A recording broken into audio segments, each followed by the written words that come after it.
Oh dear. We seem to be missing a corpse.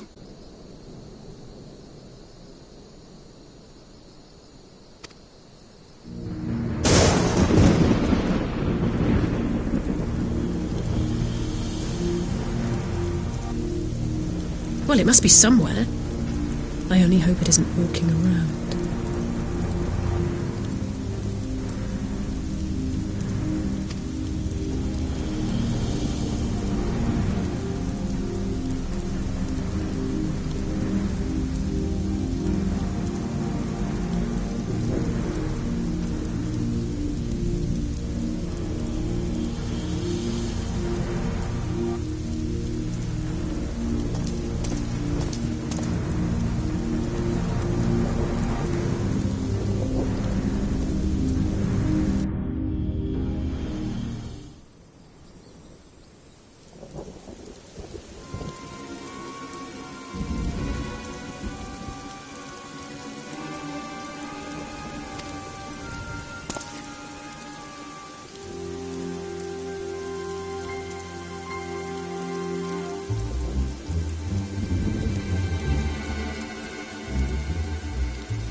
needed that. I won't bother telling you to catch your breath. Whatever brought you galloping back to us, I assume it's urgent.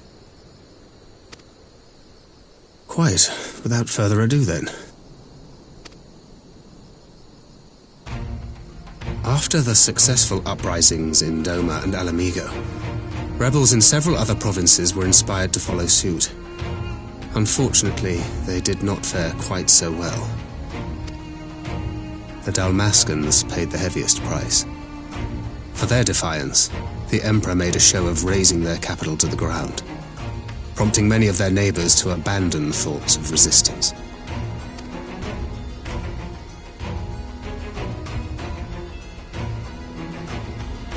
But not all have given up on liberty. Heartened by the news of Doma's prisoner exchange, some still believe that the Empire may one day be amenable to negotiation.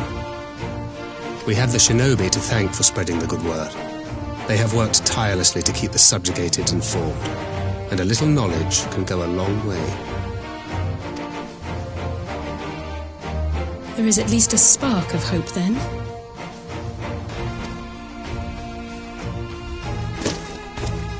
A spark in want of kindling, yes. The Alliance has already begun supplying materiel to resistance movements abroad, many of whom would otherwise struggle to continue the fight. The support effort has been led by the Sultana and the Elder Seedseer, who have both seen enough Alamigan refugees to know the consequences of oppression.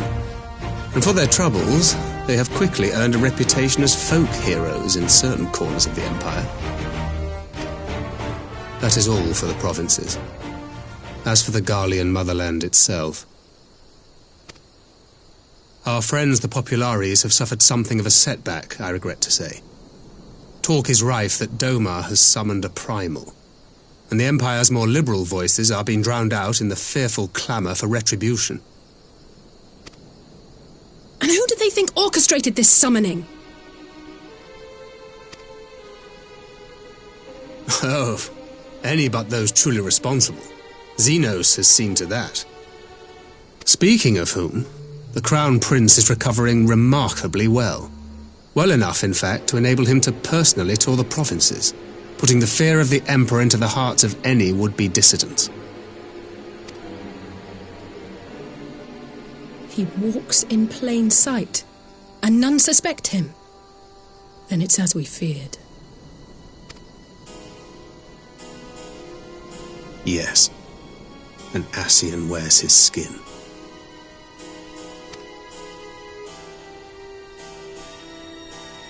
But it was not that which brought me here in such haste. During my time in the provinces, I learned many things. Yet at no point did I hear any report of a Doman emissary in the capital. But Alphonse should have arrived by now. Could they be holding in there in secret? The possibility did cross my mind, but I have reason to believe he never reached his destination.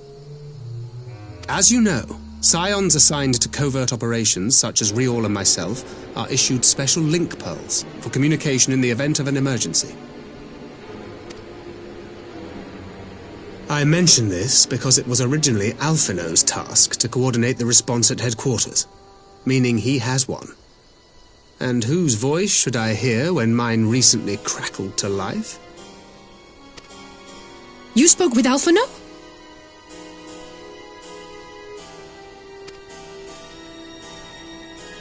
Spoke with? No. I but heard his voice, and none too clearly at that. 2 words were all I could make out. The burn. The wasteland on the edge of Otherd. Something must have happened to them there.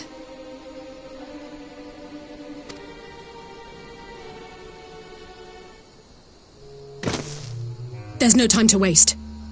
We must make for the burn at once.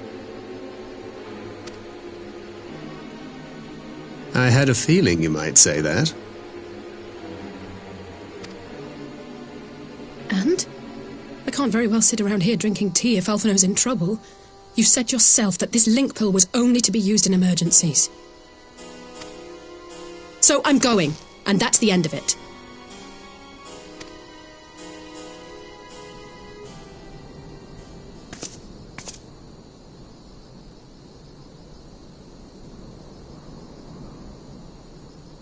Oh, far be it from me to change your minds.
Make ready, friends!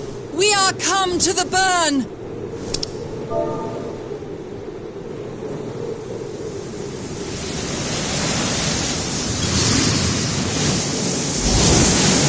Everyone, stand where you can! We must wait out the storm!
Ah, there you are.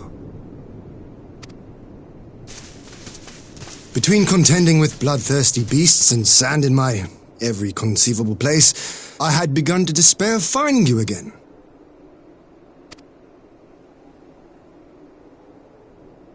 Do you recognize the crashed ship over yonder? Mistress Alizé and I briefly inspected it. It is the vessel that bore Master Alphino away.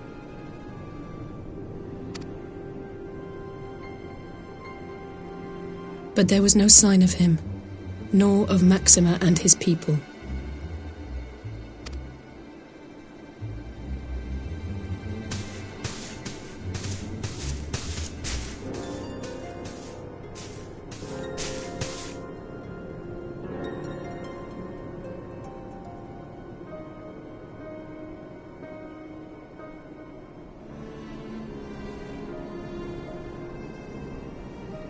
War Machina. It would seem they were involved in a struggle.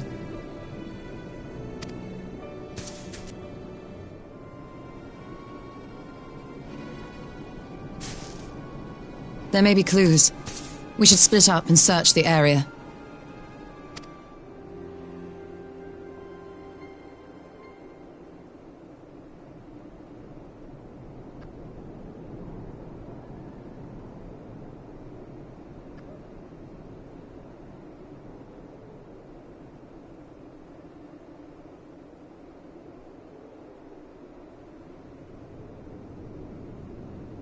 These were no ordinary soldiers.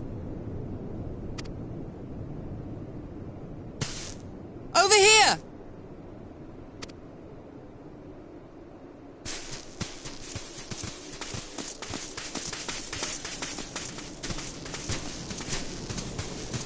The insignia on this man's uniform identifies him as one of the Emperor's personal guard. Hand-picked soldiers, answering only to the royal family. That would explain why all the casualties are Garlean. They were fighting their own. You're saying the Emperor was behind all this? That Alphino is his prisoner?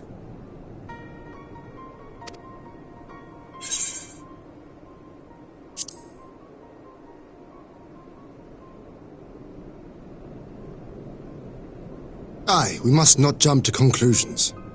Besides, Alphino is more than capable of looking after himself, is he not?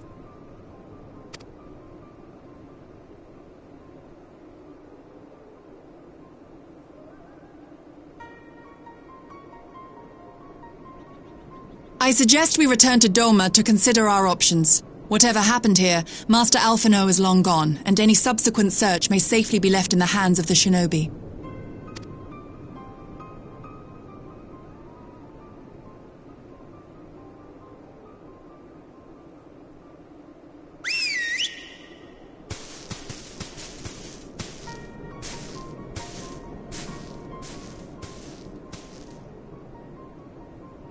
Where in the world are you, brother?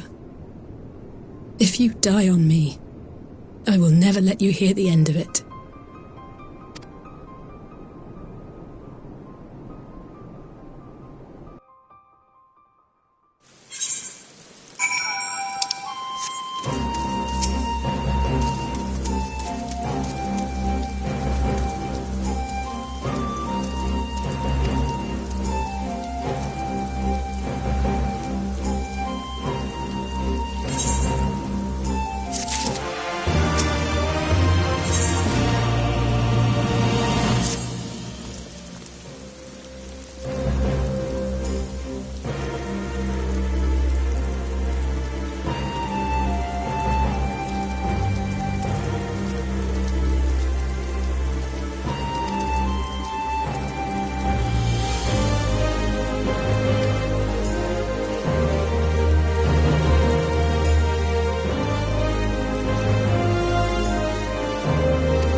Lise!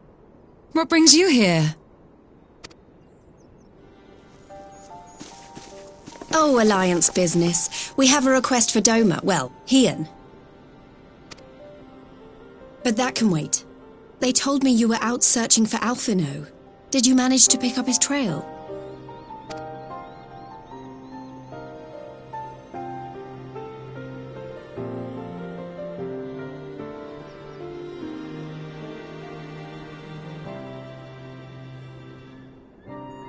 Well, if he wasn't at the crash site, he might still have escaped. We have to keep searching.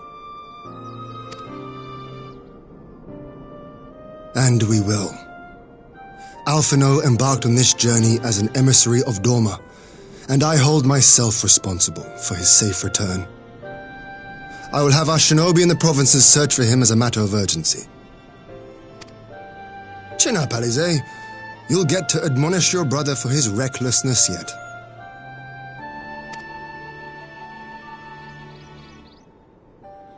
Well, someone has to do it. I'm sure he's going to be fine. There is one thing I'm not sure about, though. You said it was the Emperor's personal guard that attacked Alphino's airship. But the Popularis would never have been able to arrange the prisoner exchange without Varys' blessing. So why would he sabotage his own mission? They may not have been acting on Varys' orders. The guard answer not only to him, but to his family, the Crown Prince included. When Yotsuyu summoned Tsukuyomi, Asahi was quick to proclaim that a dormant citizen had violated the terms of our agreement, that the negotiations had failed. And it is this version of events that is now being repeated across Garlemald. To hear the tale, one would think the prisoner exchange never took place. Plainly, someone is manipulating matters from the shadows, most likely Xenos, or whoever it is that wears his face. Whichever Ascian you mean. We all know the nature of our adversary. The servants of chaos are true to their name. Their meddling has cost Doma a chance at peace. Whoever it was that loosed his personal guard, the Emperor cannot be ignorant of these developments. We must proceed on the assumption that our treaty is indeed in tatters.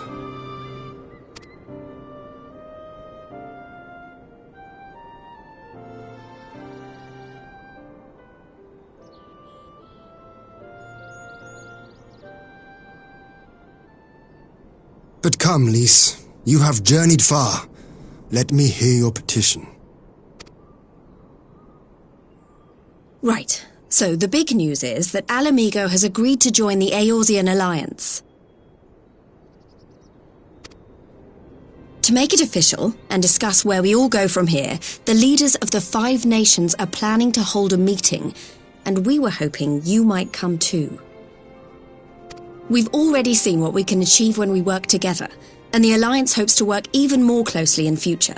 They think it's our best hope of keeping the Garleans in check, and I agree.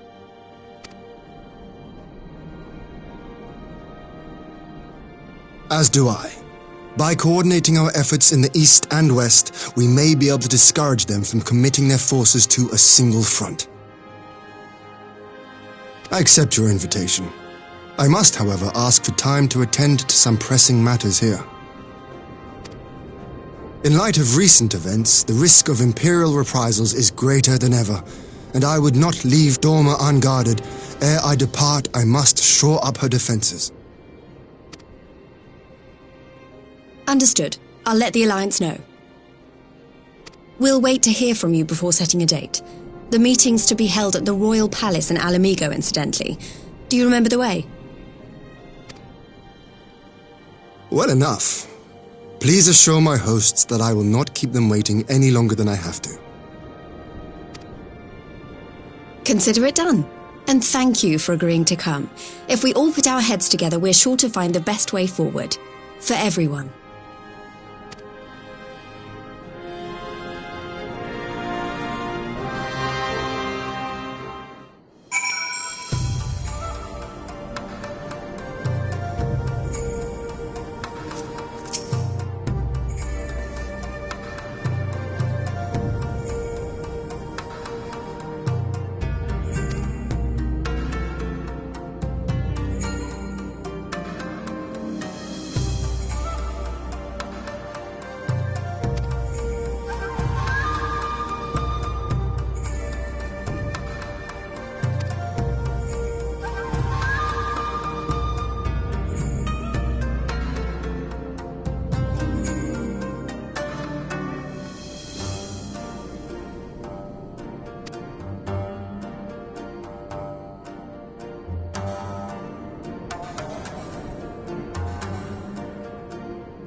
If we are to ready ourselves for invasion, we shall need manpower, provisions, and time, all of which are in notably short supply.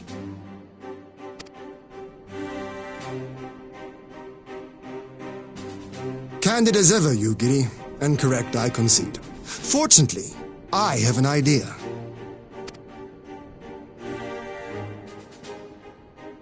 "'Tis plain no single nation can stand against the might of the Empire. And it was only with the aid of others that Dorma succeeded in winning her freedom. So, I mean to take a leaf out of our Eorzean friends' book and form an alliance of our own.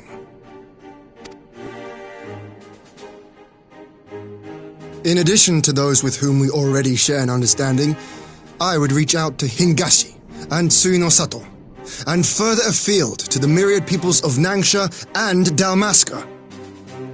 I am under no illusion. Not all will answer the call. Yet disparate though we may be, we are united in our desire for freedom. If our neighbors could be made to see what is at stake, Ascian machinations and all, cooperation need not be so far-fetched a notion. It may even seem practical. Under the guidance of our former leader, Master Louis Soir, we once strove to unite the fractious city-states of Eorzea. I dare say that experience shall be of use in your endeavor. We should be glad of your wisdom. For the record, I would have been in favour of this plan even if it hadn't been my grandfather's, but I have to ask, how will we secure the time to carry it out? Not that anyone has forgotten, but the Garleans have airships. Lots and lots of airships. Should they catch wind of our plan, they could send an armada to overwhelm us before our alliance had even begun to take shape. Not if we deny them access to the skies.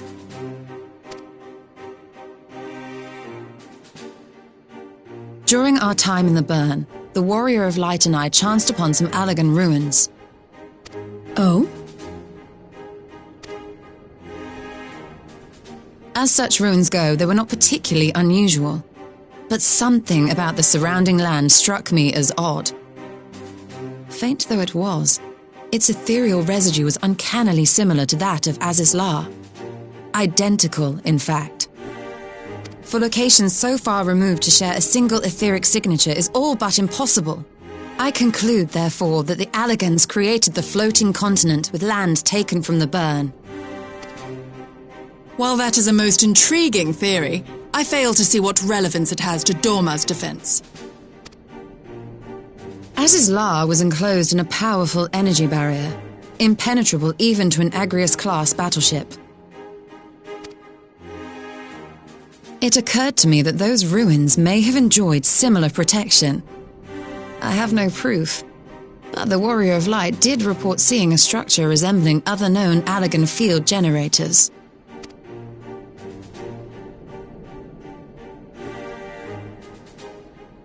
All right. But even if we could put up such an energy barrier, it surely wouldn't extend beyond the limits of the burn. So what's to stop the Garleans flying around it?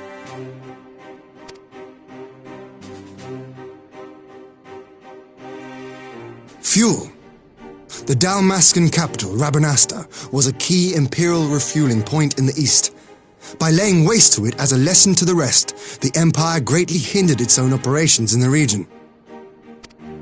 If an imperial fleet were to advance upon Dorma, it would now have little choice but to travel, as the crow flies, over the burn. I see. A word of caution. Even assuming the generator still functions, raising a barrier of such a scale will require a prodigious amount of energy. And few places are so bereft of suitable crystals as the burn.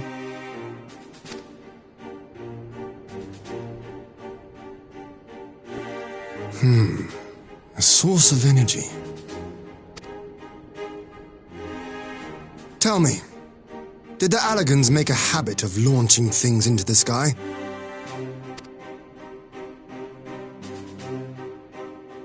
A curious question. Besides Azizlar, I know of only one other notable instance. The Red Moon Dalamud, whose fall triggered the calamity. Just the two occasions, you say? Then I believe I may have a solution to our energy problem. You do? I may. To find out for sure, we would need to visit the Azim Steppe. Which would, I now see, present the perfect opportunity to discuss an alliance with the Zayla tribes. How very neat. What say you then? Shall we see whither this road leads?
of this vista. The endless fields, the boundless skies. 'Tis a sight to make a man forget his cares. But not his purpose, I trust. Might this be a fitting moment to tell us what we are doing here?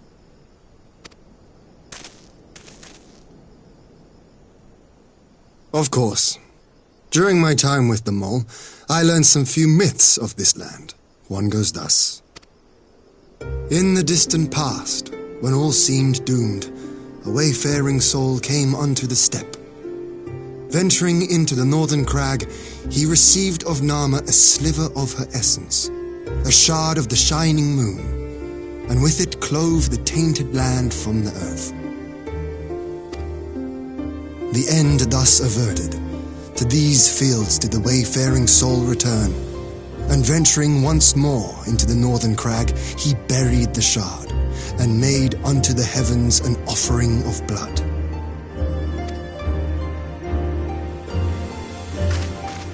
A tainted land cloven from the earth and an offering of blood to the heavens. Azizlar and Dalamud. That was my thinking, yes. And you believe that yonder mountains hide an artifact possessed of sufficient power to raise Azizlar up to the heavens? I suppose that might suffice. Worth a closer look, would you say? I would.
Such an abundance of ether.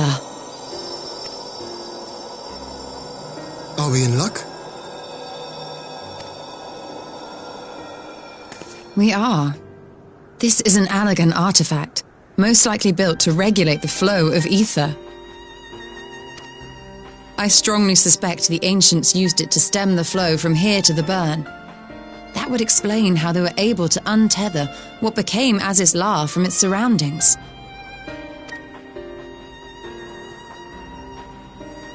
But were we to throw open the floodgates, the resultant deluge would surely be sufficient to raise our wall. And in restoring the flow, we may also restore life to the wasteland.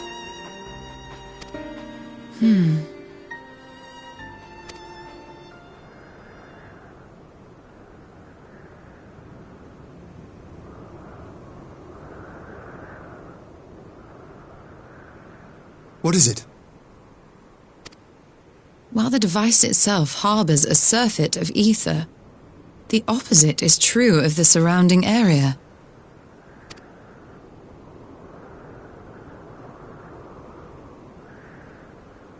An effect of regulation, perhaps. A similar phenomenon seemed to be occurring in Doma.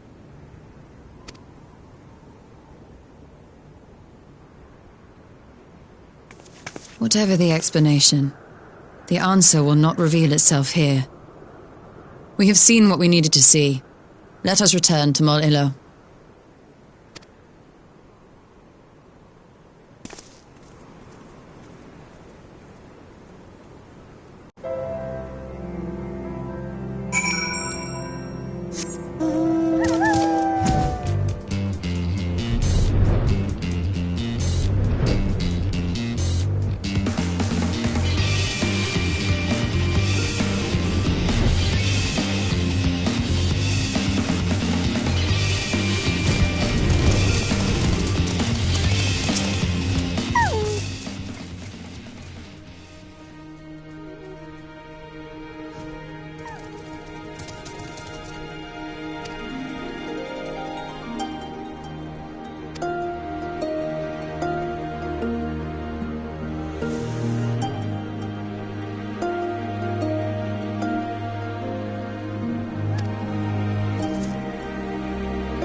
Yes! This spot shall serve as well as any. I shall enjoy this Hahn. Is this truly necessary? Have you no peaceable way of making decisions? Speak not of peace. You stand before proud warriors of the Dothal. In the heat of battle do our souls burn brightest. We lay low the strong that we may rise higher. That is our way, the way of might. There is no other. Oh, they do not want for conviction.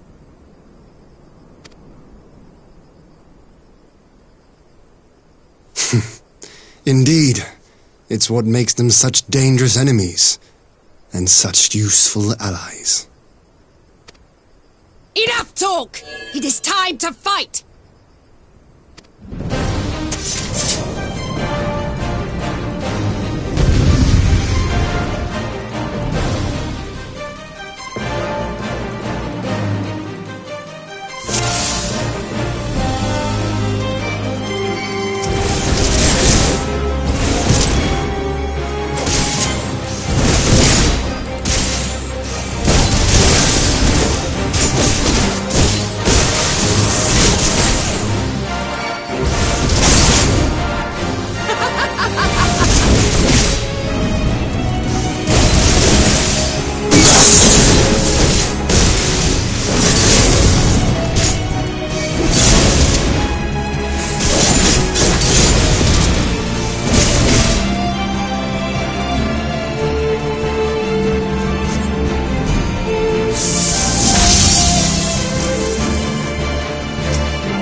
Not since the Nardum has my soul burned so!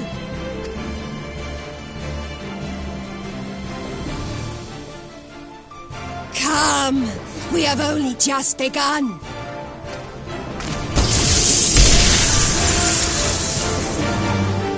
Enough! You were not granted leave to set the steppe ablaze.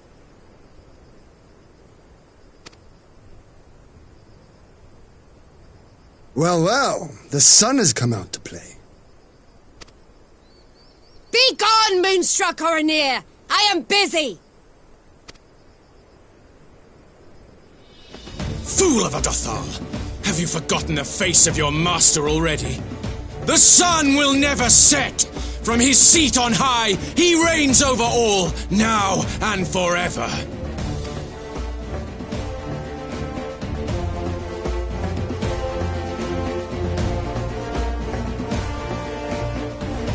Yet what should he find here but a battle to determine the fate of the steppe? A battle waged without his blessing. This will not stand. You, Doman! You who come to petition the warriors of this land, forget that all Nama's children are wards of the Oranir. As first among my brothers, your petition is mine alone to judge.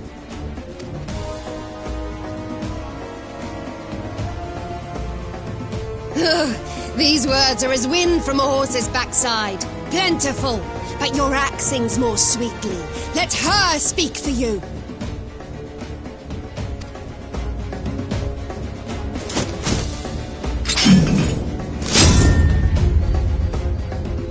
Insolent child, you will learn your place!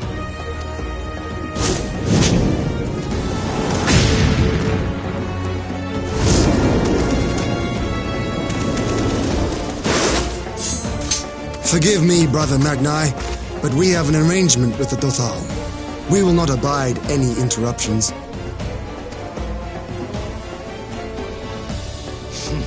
So be it. The sun will pass judgment on all. Didakul, join me.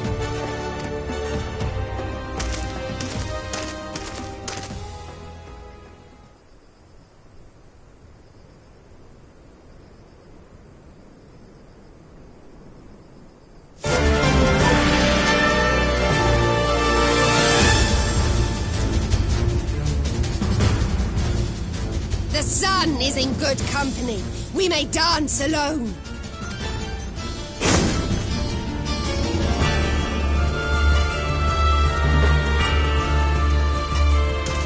Beg not for mercy, for you will have none. Bear witness to the power and the glory of Azim!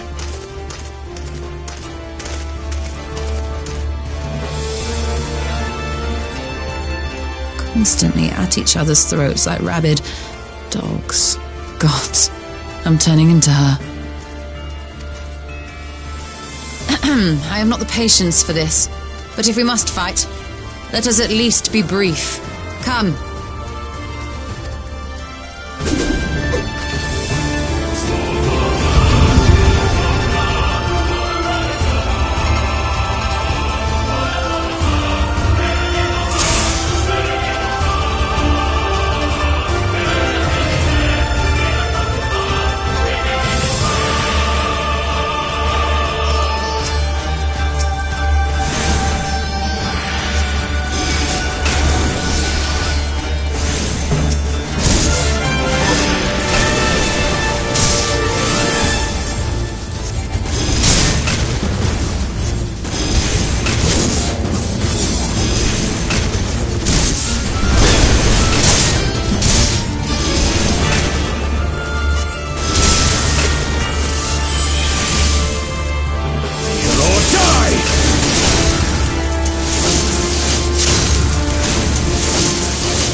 Mark well and learn!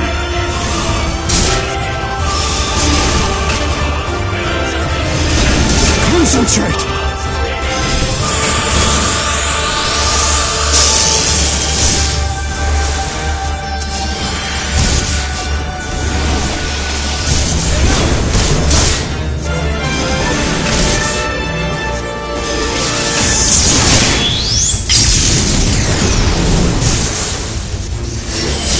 Or die!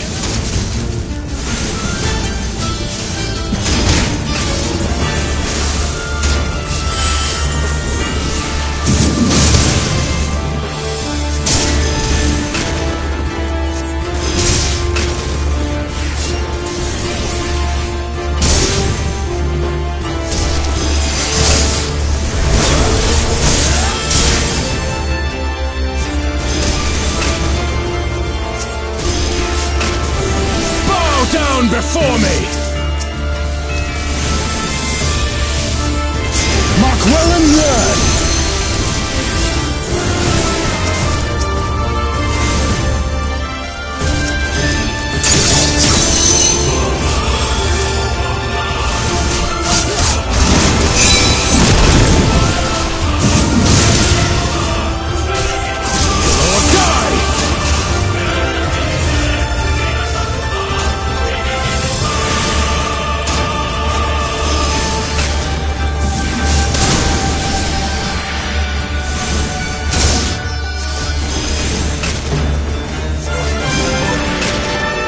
Down before me!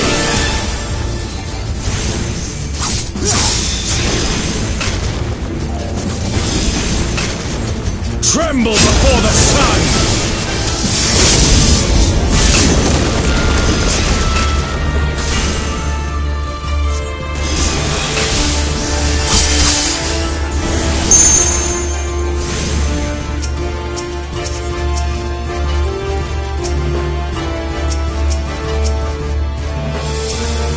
Let us be about it!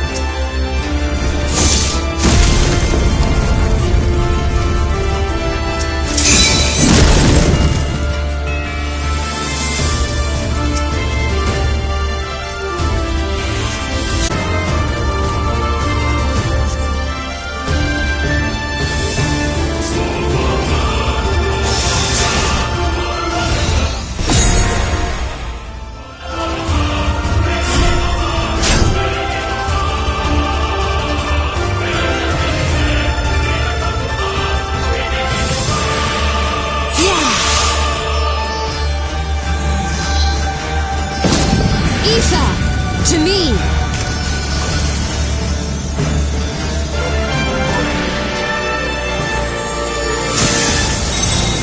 Have at you!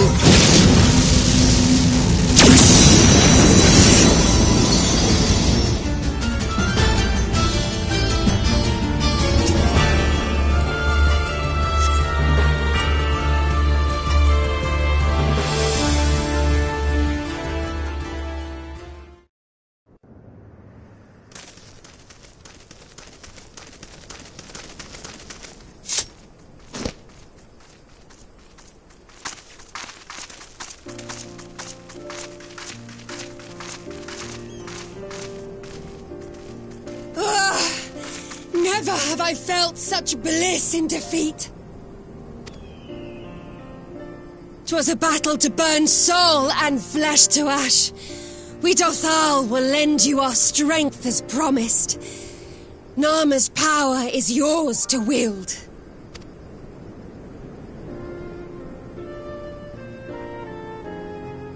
What does the sun say to that?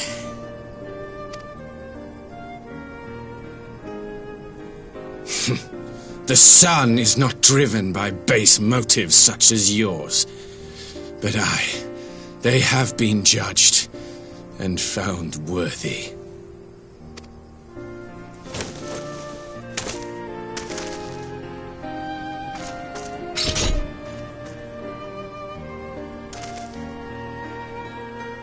It is the way of the Oranir to accord recognition and respect to the strong. You have made sufficient proof of your strength. The sun shall answer your call. You have our thanks. We are glad to call you allies.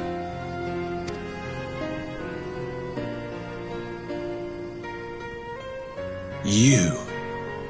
By what are you called?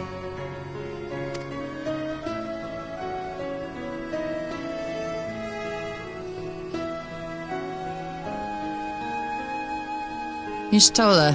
Why?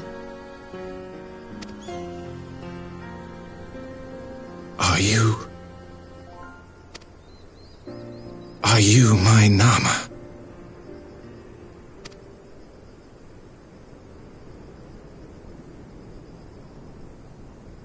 I beg your pardon? In battle, you shone with all the majesty of the full moon's light. Your healing touch, the embodiment of the Dusk Mother's love.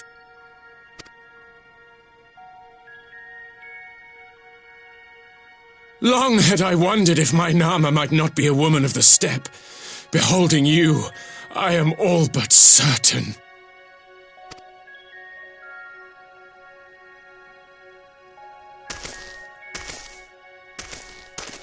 Now, look into my eyes. Could it be? Could you be?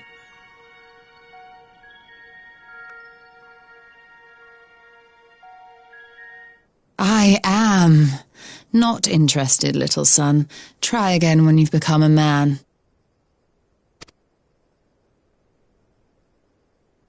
Little?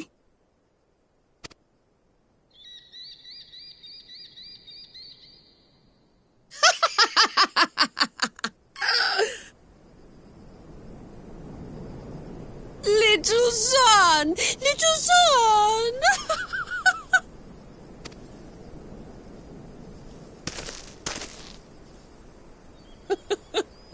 Does it pain you, little son? Crave you salve to soothe the ache? Fire to sear the wound in your heart?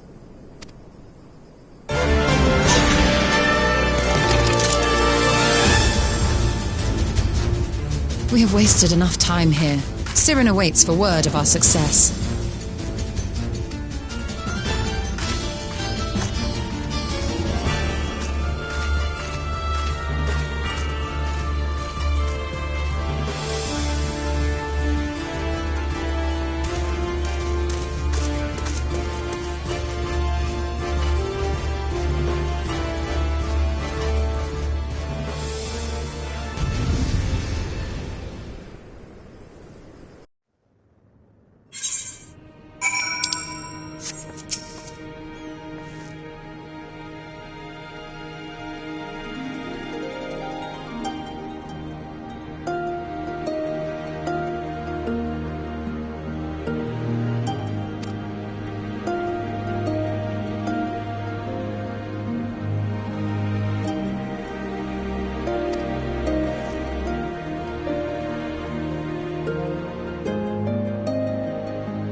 Did it work?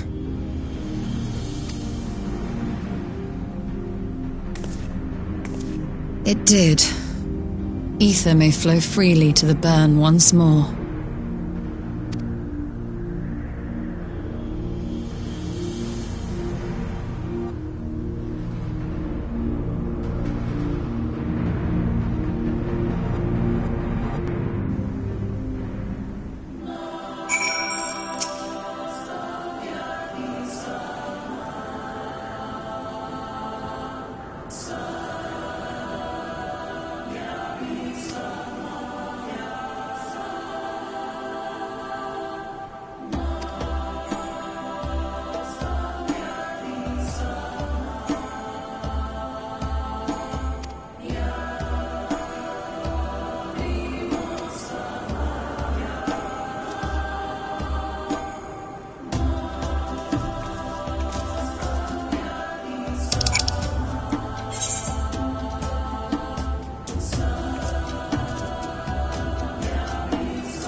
Mistress Lys, Commander Aldin, it gives me great pleasure to formally welcome the city-state of Alamigo to the Eorzean Alliance. The pleasure is ours, Your Grace. I know I speak for all Alamegans when I say that we are glad of this chance to stand with our comrades of the Alliance. And we for our part are glad indeed to be able to welcome friends both old and new.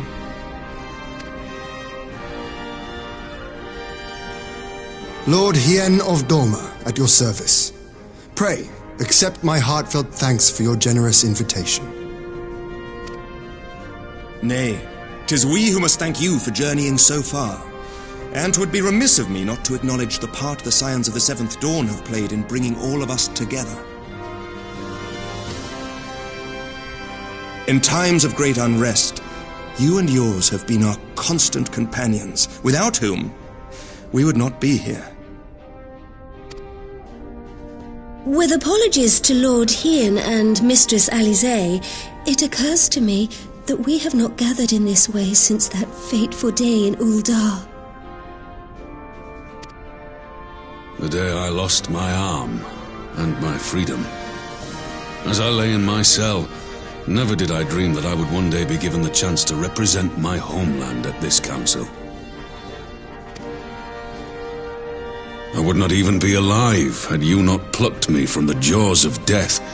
You, Yugiri, and Alfino. Would that the lad could be with us.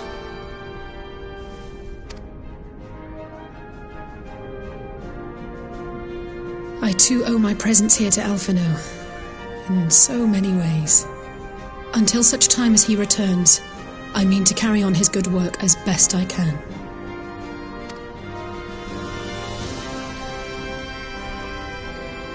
Come, friends, let us leave the past in the past and turn our eyes to the future.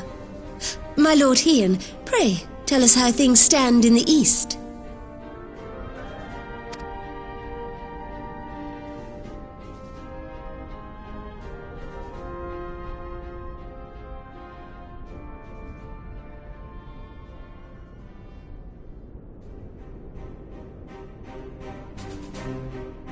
Having heard the rumors of dissent in Garlemald, I dared to dream of a peaceable solution.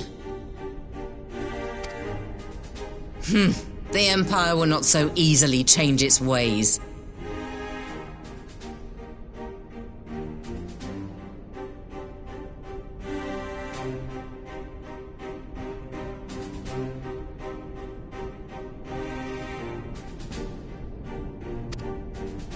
If the Garleans have a mind to take back Doma and Alamigo, we'll be hard-pressed to stop them, even with the might of 6 nations. But while we lack the strength to fight the tide, a course may yet present itself, if we read the winds aright. The winds suggest but one course to me. One which leads from the sea unto the river and thence to the source of all our woes. The Ascians. Indeed. All here have felt their blighted touch. It was the bringers of chaos who nurtured the Archbishop's tyrannical ambitions. They who bestowed upon him the secrets of summoning, as they have so many others before and since. And while they remain, we shall know no peace. Our objective is clear. The question is how to achieve it. That our enemy parades about in Xenos' skin poses problems in itself, but ere we get to them, how are we to infiltrate the Empire and get close enough to strike?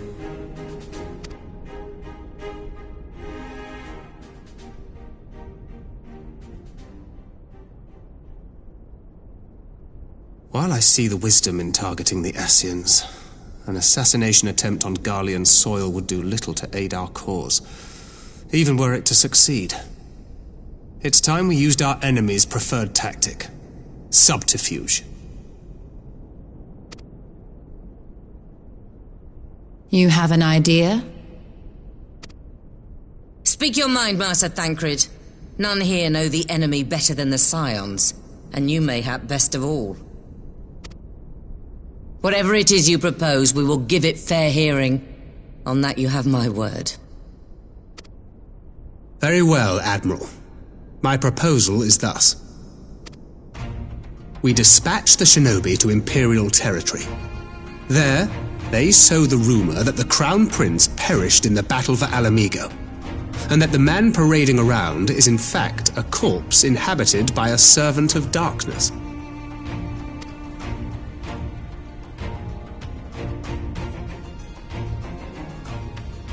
Well, it does have the ring of truth about it. And were the Garleans to learn that their future ruler is a puppet, the Empire would be shaken to the core. But at the risk of sounding stupid, would they actually believe such an unlikely story? I didn't. Ordinarily not. But prior to his miraculous recovery, rumors of Xenos' death had already begun to circulate around the Empire. Ultimately, however, what the masses believe is not our chief concern. Our true objective is to create an opening for rival factions within Garlemald to exploit. Just as a war of succession erupted in the wake of Emperor Solus's death. A war which raged until but recently, plunging the Imperial House into disarray as nephew and uncle grappled for the throne. It is no coincidence that one of Varus's first acts as Emperor was to name Xenos heir apparent, family feuds being so tiresome when armies are involved. Not all welcomed his choice of successor, however. There is no shortage of individuals who aspire to the throne, who would jump at any chance to seize power. The news that Xenos is not only dead, but a puppet to diabolical forces would be too enticing to ignore. The Empire would not be quick to recover from a second war of succession. I am no stranger to infiltrating Imperial territory. With a team of operatives gathered from among the Alliance's finest, the plan should have a reasonable chance of success.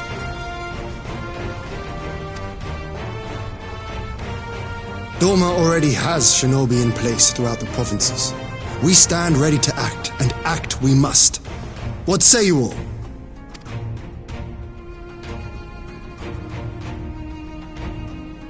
I'm for Master Thancred's proposal. We shine a light upon the Ascian and test the Empire's unity. 'Twas his plot that scuttled Doma's negotiations, was it not? Why then, if we can eliminate him, there may yet be a chance for peace. Let us wage this war of subterfuge, that we may one day lay down our arms. Gods know we never will while the Ascians remain.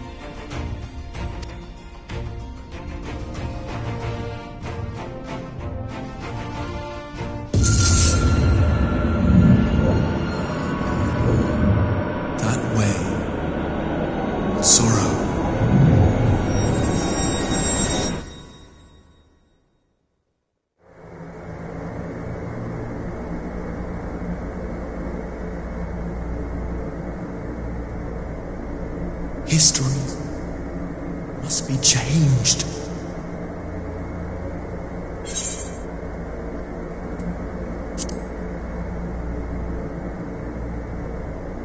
Ahead looms a calamity. Ahead looms light, expunging all form and life.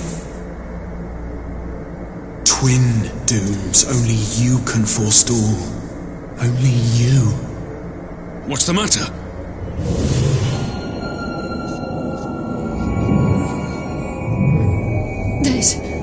There's a voice. Spies in our midst? Nay, I sense no such presence. Let expanse contract, eon become instant. Throw wide the gates that we may pass.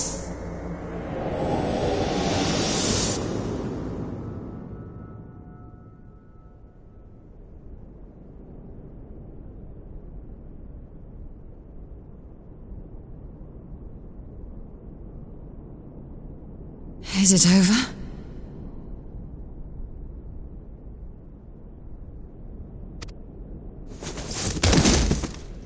Master Thancred!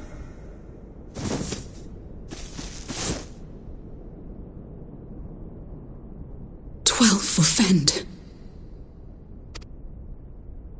Bear him to a private chamber. Have every healer make ready. Swiftly!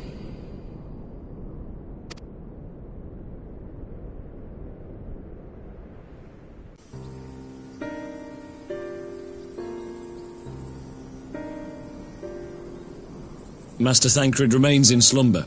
Though his vital signs appear stable, he's unresponsive. What could have done this? And why just him and not the others? I'm afraid we could not identify the cause, my lady. Our examinations revealed no wounds, nor the presence of any poisonous substances. Gods, that only makes it worse. You're to let us know the moment there's any change, all right?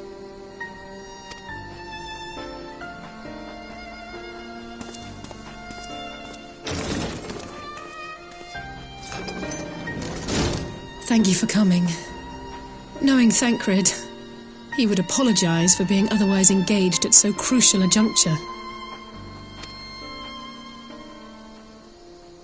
In gifting us a course of action, Thancred sowed the seed of all that is to follow.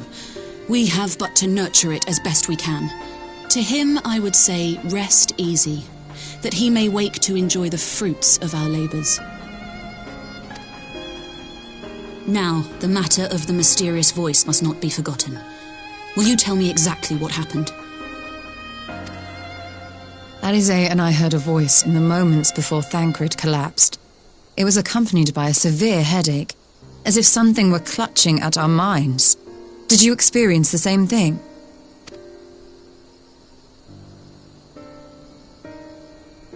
So, in between the voice and the pain, you felt as if you were somewhere else entirely?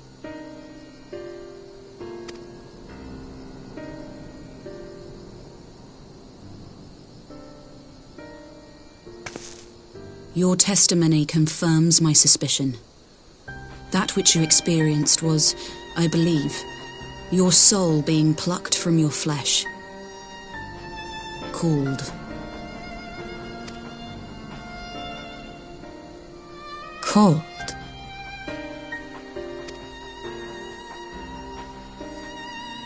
I myself examined Thancred. Reach out as I may, I could not sense in him the spark of life that is his soul.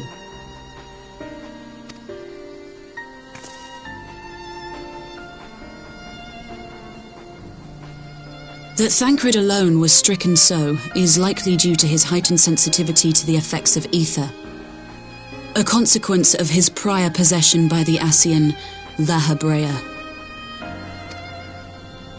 The owner of the voice, whoever it may be, reached out to you, called your souls, and in so doing, caused you and yours such pain. But if that's true, where exactly are we being called to? I know not. Yet one thing is plain. Whoever waits for you on the other side is possessed of a power unlike any I have ever known.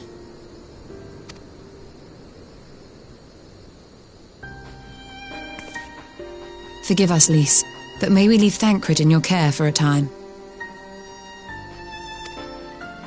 As if you had to ask. I may not be a scion anymore, but I'm no less a friend. Don't worry. I'll see to it that Thancred's well looked after. Just focus on solving this mystery, all right? Thank you, Lys.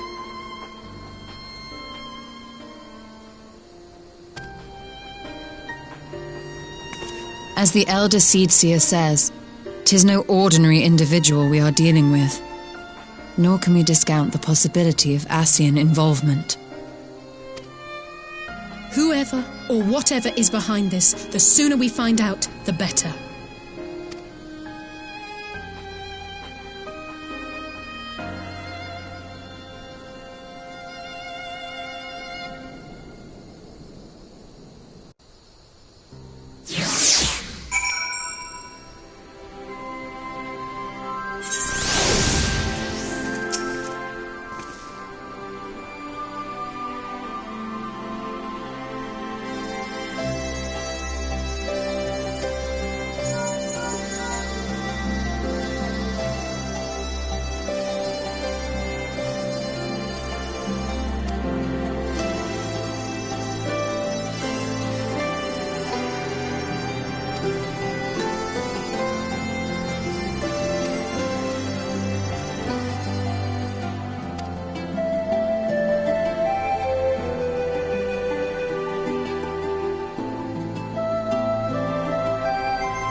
Urianger! Gods, it's good to see you. Would that our meeting were under happier circumstances. I judged the voice sufficient cause for concern even before you sent word of its effect on our comrade.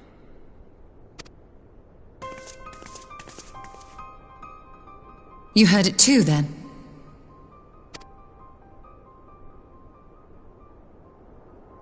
Aye. And all but certainly at the selfsame instant. Alas, pained as I was, I could make little sense of what few words did then reach mine ears.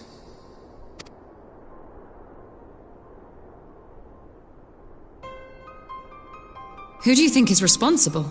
Could this be the Ascians doing? That I cannot say. Not when so little is known.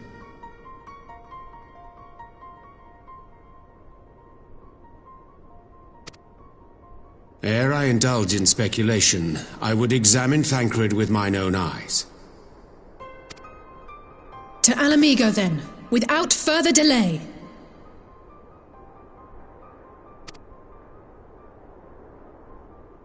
One other thing. During my visit to the Far East, I observed a strange phenomenon. Thou referest, I presume, to the localized reduction in etheric density. Well, that spares me the trouble of an explanation. Yes, I noted precisely that at two apparently unconnected locations. I take it the phenomenon is not limited to the Far East. Indeed not. Of late, our agents charged with surveilling the beast tribes have spoken of little else. In every corner of the realm, they tell of places in which the ether hath grown thin. Naturally, my suspicions first turned to primal activity, but the areas thus affected betray no evidence of summoning. I must confess to being quite perplexed. If the same phenomenon is being observed in multiple locations on opposite sides of the world, we may safely discount regional factors. Needless to say, this warrants further investigation. Indeed, I shall make it my task to.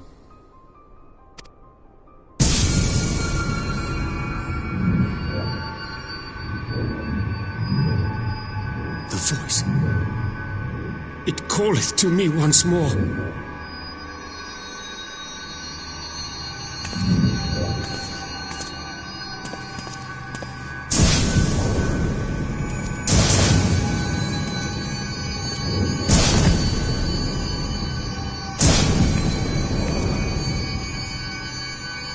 I hear it too.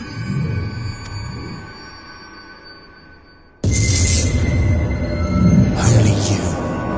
Only you. No! Ishtola!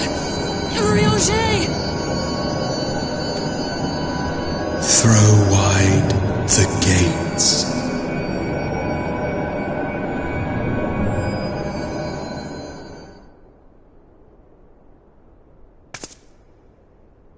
No! No, this can't be happening!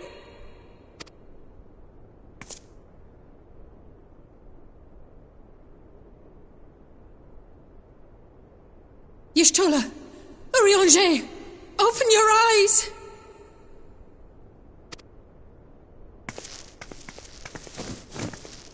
Open your eyes, I beg you!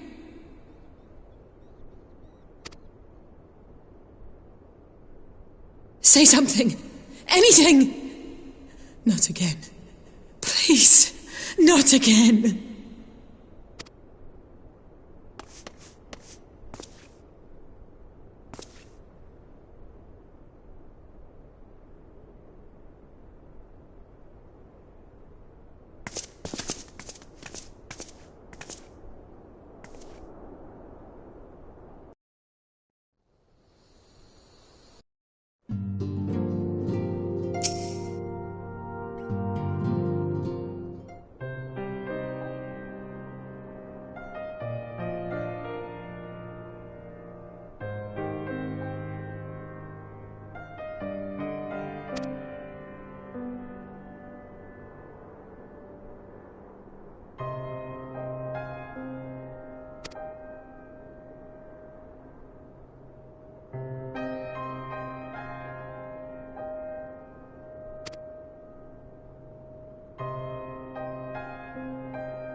Here he is, my lady.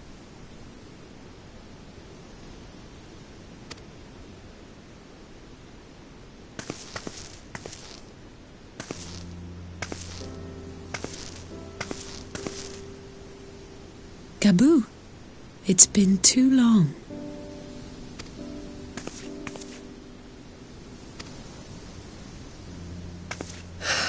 I'm afraid there's been no change.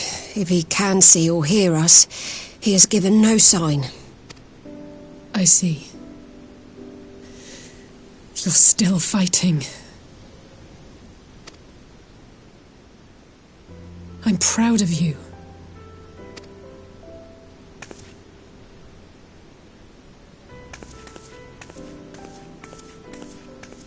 We promised that we would come and visit you together, didn't we? Alphino and I. I'm sorry that we haven't managed that yet.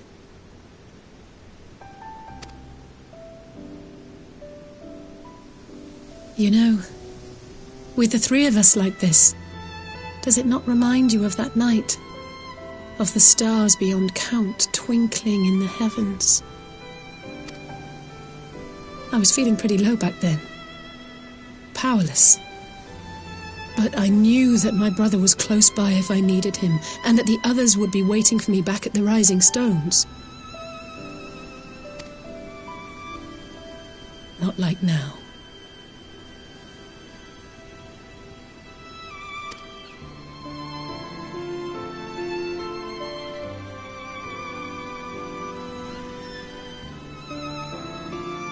I've seen my share of trouble since coming to Eorzea.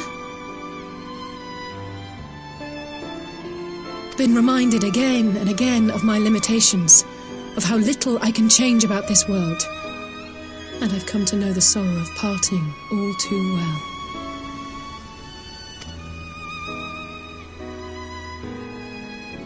But to have the people I hold dear struck down before my eyes, and be powerless to help them,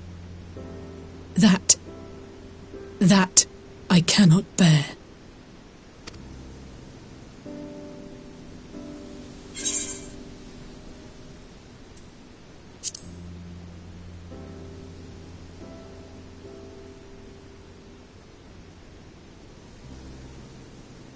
No, I don't. You're right. It's pure arrogance to imagine I can solve everything by myself. You'd think I'd have learned that by now. Thank you. I don't know what I'd do without you.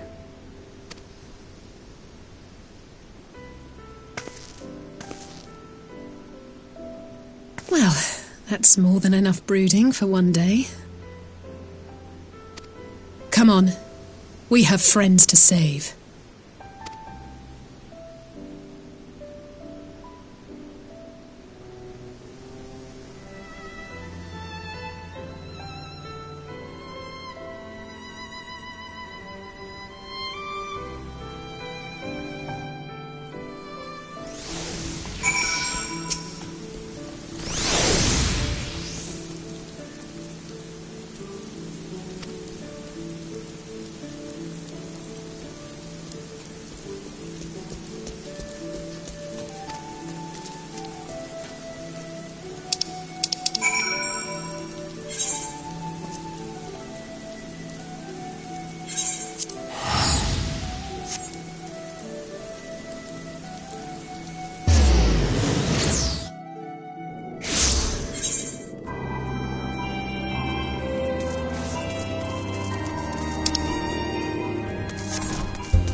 populares no longer present an obstacle.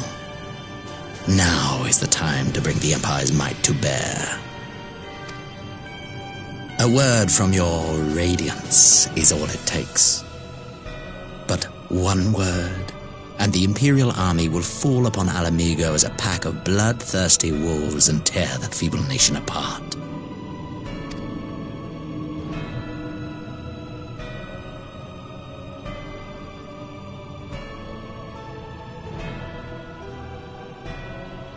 Have you no words for me? Despite the lengths I go to, an emissary playing the part of a fool.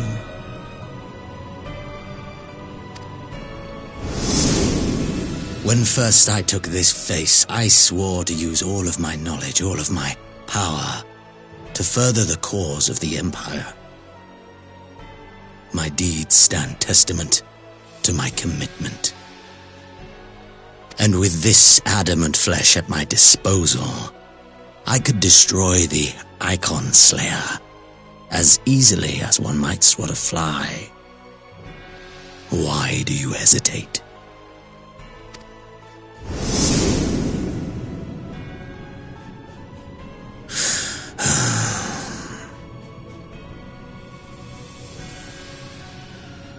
Our enemy is resourceful. Though victory is certain now, it will not remain so indefinitely. Deliberate if you must, but be quick about it. We'll speak again when you have unburdened yourself of doubt. Until then, I take my leave, Father.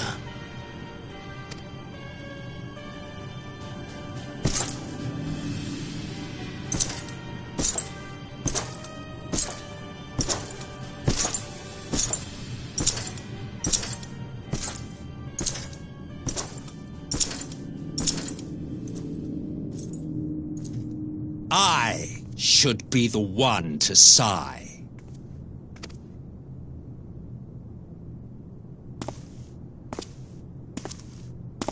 I played my part to perfection. I had earned my rest, and then, thanks to La Habrea's crowning act of idiocy, our favorite emissary sees fit to summon me back. Elidibus was ever a warrior. A most tiresome trait, would you not agree?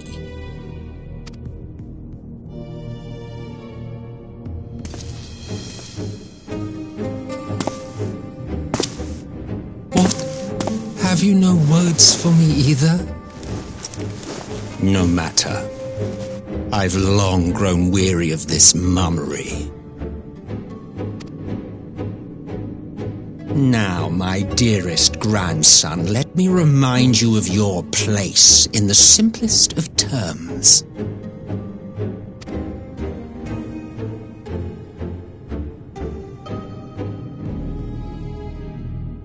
You do not make judgments, you administer them. Swiftly and to the letter. Naught else is your concern. Elidibus may be an insufferable bore, but he is no fool. His choices as emissary seldom err.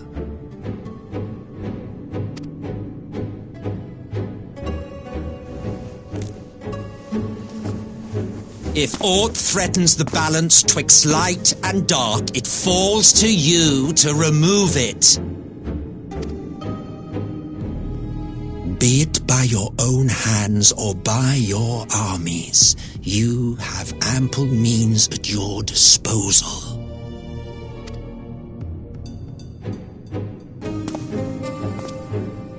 That is why this empire exists, why I built it. Oh dear, have I touched a nerve? You always were an easy one to read. I pity you, I do. As they say, ignorance is bliss. And I know how much happier you would be not knowing the things you know. The Founding Father was an Ascian, and he created the Empire solely for the purpose of sowing the seeds of chaos.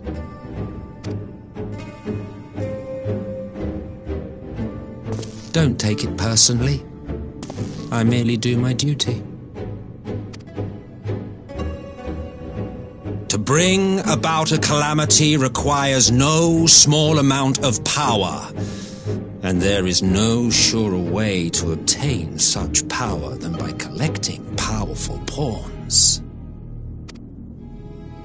To that end, I have labored long and hard, and I must say I am quite pleased with my handiwork, paltry though it seems in comparison to Alag.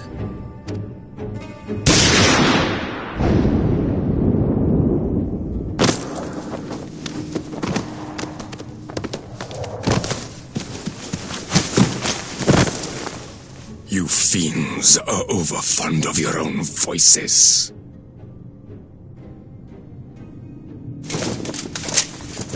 Mark me, Ascian. Man is the master of his own destiny.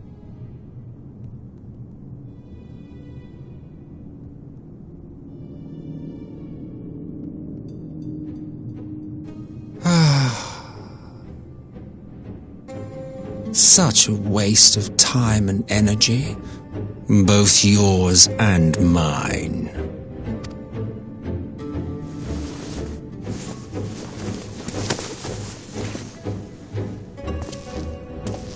Lest you forget you are Emperor now. If you wish to spout drivel about man's destiny, save it for the masses.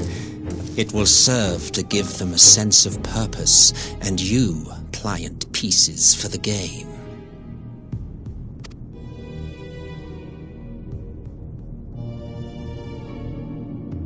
Oh, do stop sulking, boy. You, of all people, should understand. Ours is a struggle to restore both mankind and the world to their rightful state. Viewed thus, our goals are one and the same.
glad you've come, though I'm afraid there's little in the way of good news. After you left, we reached out to both the Alchemists Guild and Stillglade Fane and attempted all manner of treatments. But the results were always the same. Whatever the answer is, it's not alchemy or conjury. Why did it have to be Y'shtola and Urianger and not me? Out of all of us, they are the ones who could feasibly have solved this puzzle. And Alphino's still missing. God, it's all going wrong. Where do we even start? A grave situation indeed. Might I be of some assistance?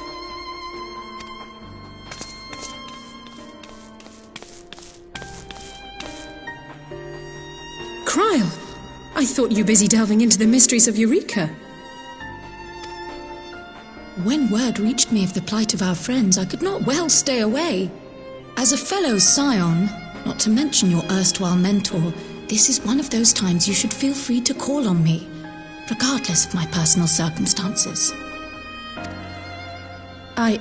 Yes, I should have thought of that.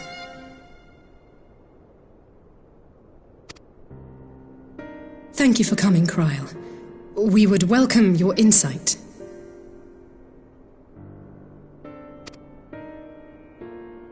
And I should be happy to provide it. Now, what's this I hear about Alphino heading into Imperial territory? That boy always did have some funny ideas. Do you remember the speech he gave when he was accepted to the Studium?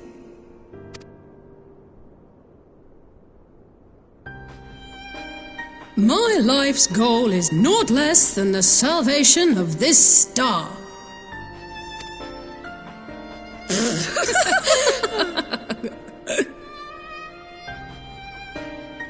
That particular grand pronouncement has been a source of great embarrassment to him, as you know.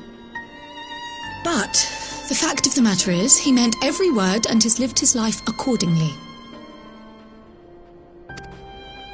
Yes, he remains altruistic to a fault, but I'm worried he was too fixated on his goals to see the dangers, as has happened before.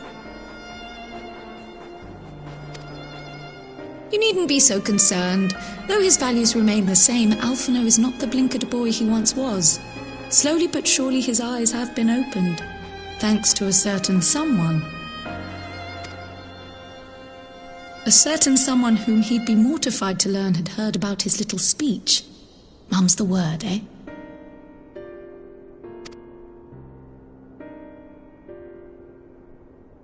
Right, I'd better have a look at our patients. They're in the infirmary, I assume. I'll need absolute quiet, so it would be best if I did this alone. If you'll excuse me.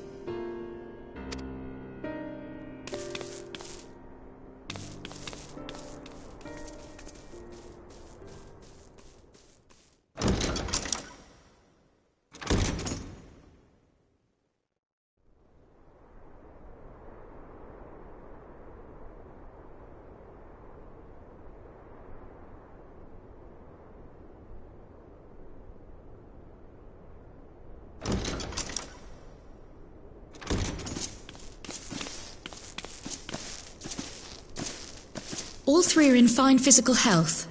At a glance, I would say they were merely sound asleep. Except for the fact that I couldn't sense the slightest trace of them in their bodies.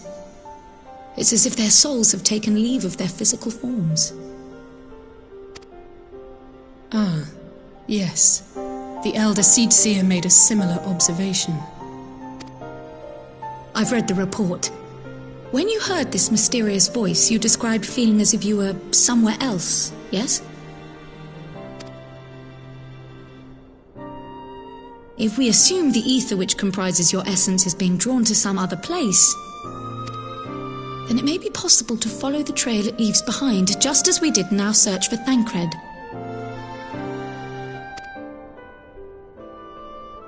I wasn't around for that, but I can't imagine it was easy. Oh, it wasn't. But that's no reason not to try. I will have need of Master Matoya's crystal eye if I'm even to make the attempt. So I suggest we pay her a visit.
come to disturb my peace again, have you? I hide myself away in a cave, and still you people insist on pestering me with your problems.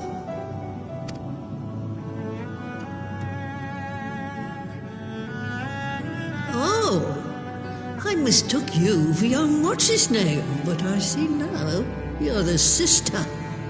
Weren't you supposed to be the lively one? I've seen happier faces at a rain-sodden burial. Well, I'm sorry to dash your expectations, but the situation isn't exactly conducive to gaiety. Ha! That's more like it. Stoller used to spit and hiss like a wildcat too. Better for a young thing like you to be filled with fire and leave the doom and gloom to your elders.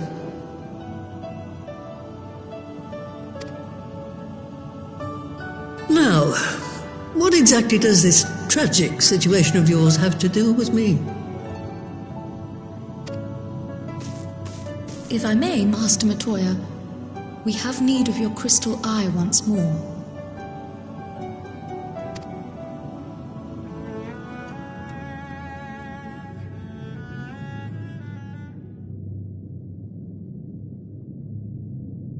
And Stoller is one of the afflicted, is she? Very well. She may be an ungrateful stray, but she's my ungrateful stray, and I'll not see her buried before I am.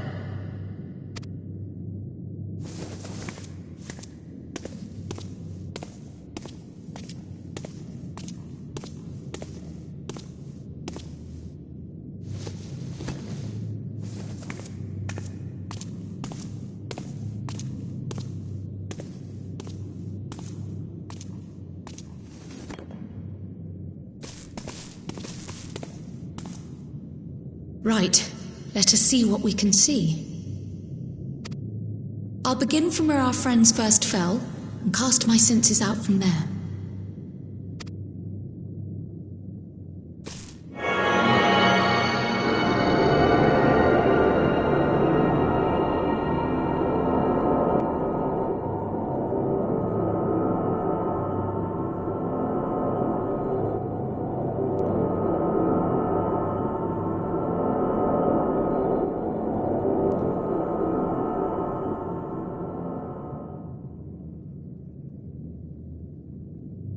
What is it? Did you find them? This doesn't make sense. How is it even possible? How is what possible? Kryl, what did you see? The threads, they just ended. And no, I didn't lose track of them. I followed them as far as they went. It's as if they were cut off. Could their ether have dissipated if it had? Oh gods! Their bodies are just husks. It's like the broodmother's daughter all over again.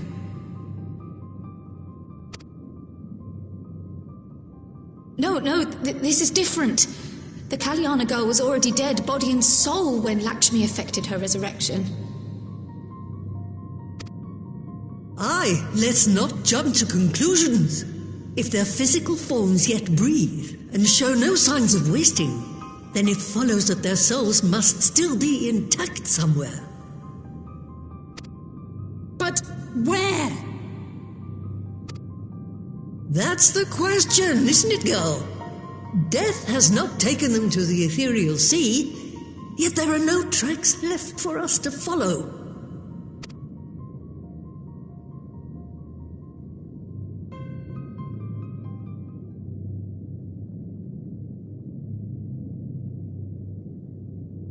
We're no closer to an answer than when we started. But knowing their souls are still out there is progress of a sort. We just have to keep looking.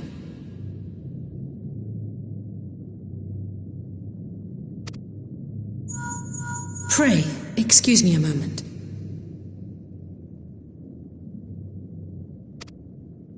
Yes? I remember, but What, to Alamigo? We're on our way.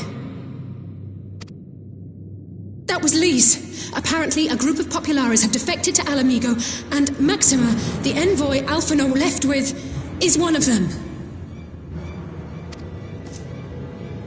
I'm sorry.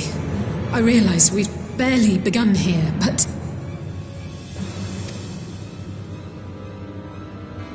Go, child, go! You've made up your mind, and life's too short for dithering.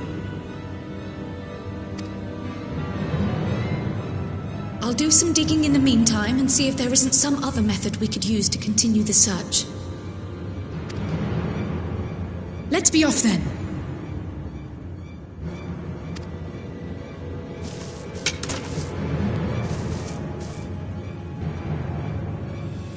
Oh, not again. The enchantment barely seems to take these days. I chalk it up to old age, but I rather doubt it's that simple.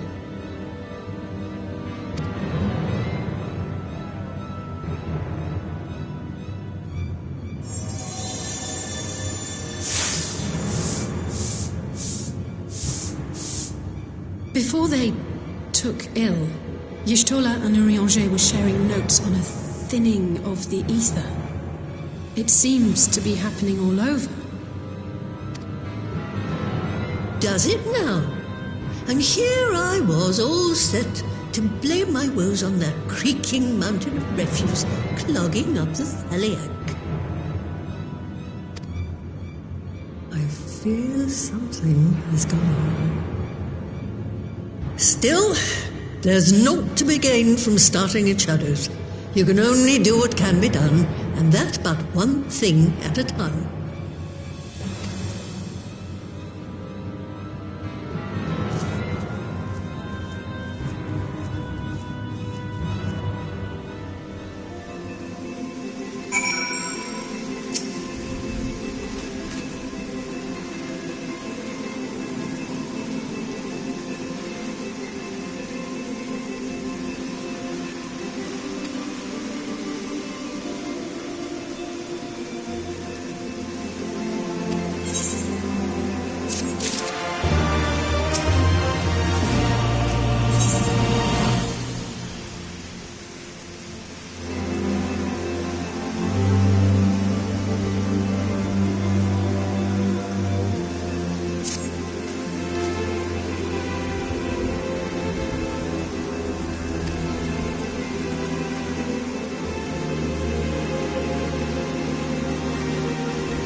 I'm sorry to drag you halfway across the realm, but when Maxima mentioned Alphino, I thought you'd want to hear the news in person.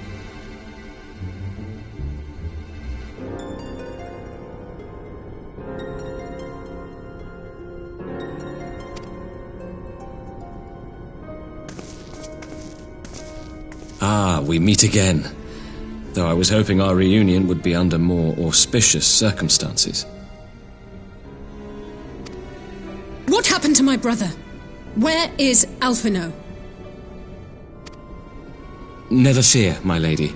Your brother was in fine health when I took my leave of him, and I have no reason to assume that has changed.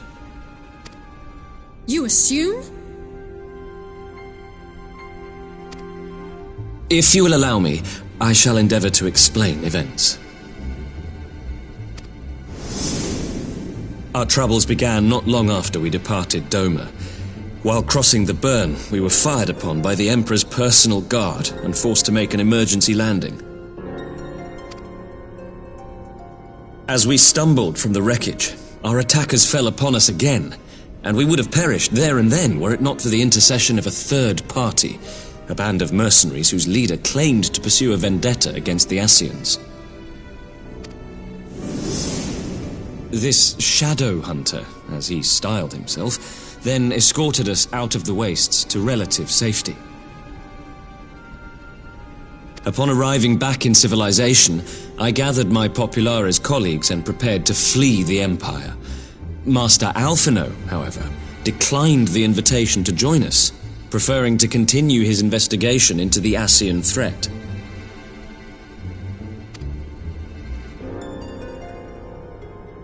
Well, at least he's not lying in a heap in the burn. Tell us more about these Ascian hunters. Who are they? And is Alphino still with them?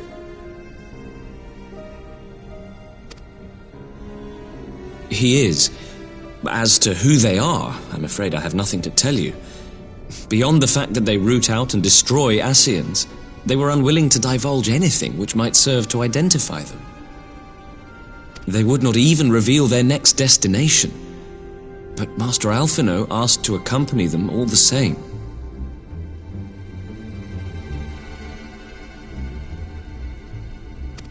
Since parting company with your brother, we've been engaged in a game of cat and mouse with the Emperor's Guard. We made our way through province after province, finding the army busy restoring order wherever we went, until we finally arrived here in Alamigo. I cannot thank Commander Aldin enough for giving us such an unexpectedly warm welcome. I'm not inclined to turn away refugees, no matter which land they call home. And if they can tell me how things lie in Garlemald, all the better. On that subject, there is much I would tell you. During the course of our journey, we heard tales that an entire rebel army had been slaughtered in the space of a single night.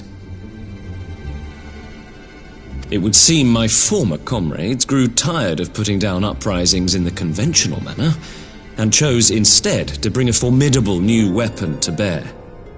Details were sparse, but the rumor alone was enough to dampen the flames of rebellion.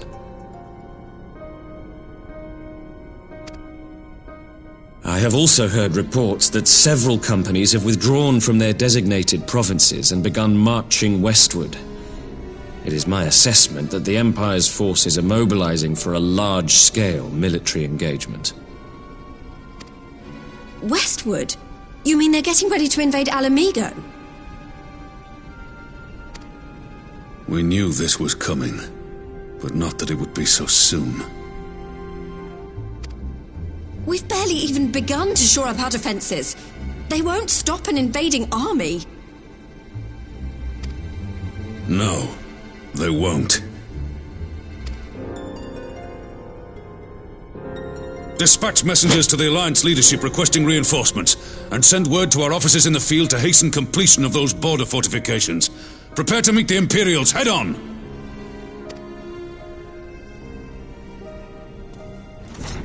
No matter how quickly we act, we still want for time. When the enemy comes into view, our best recourse will be to open negotiations with their commander, and see that the ensuing proceedings take as long as possible. Would you and Alize head to Doma and let Lord Hien know about this? I'm sure he'll want to hear about Alphino too. Consider it done. We'll send word when...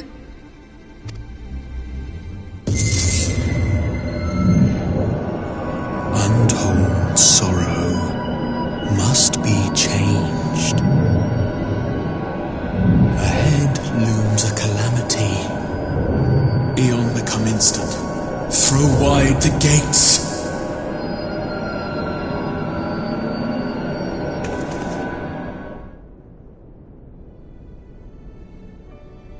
Oh, you heard it too.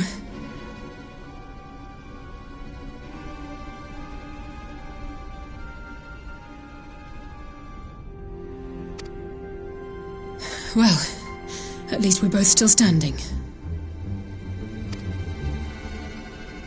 Oh, thank the gods. I thought we'd lost you for a moment there.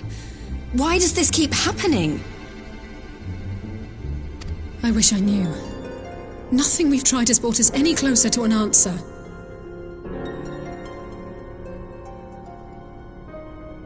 We'll keep working on it. But first, we need to go and see Lord Hien.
It seems the engineers have matters well in hand. Should the barrier work as we intend, Doma will be free to reinforce her allies in Alamigo without fear of weakening her own borders. Honored friends, the time has come to put your hard work to the test. Start the generator.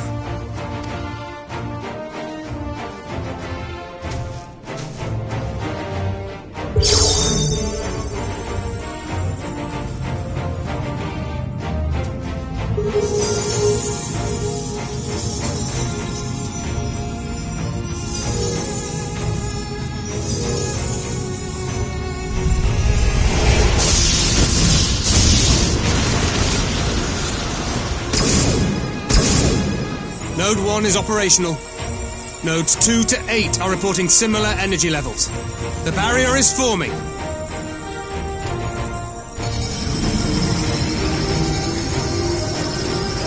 1,000 yards. 2,000. 3,000. Expansion remains smooth. No fluctuations detected.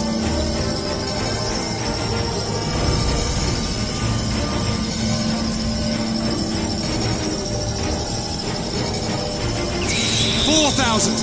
5,000! Target altitude reached! The barrier is holding steady at 5,000 yards! We've done it!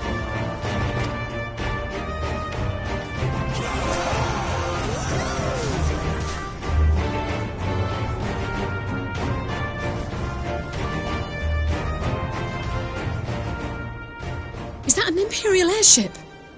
Of all the rotten timing. But this is a gift, Mistress Alize. They can test our new wall for us.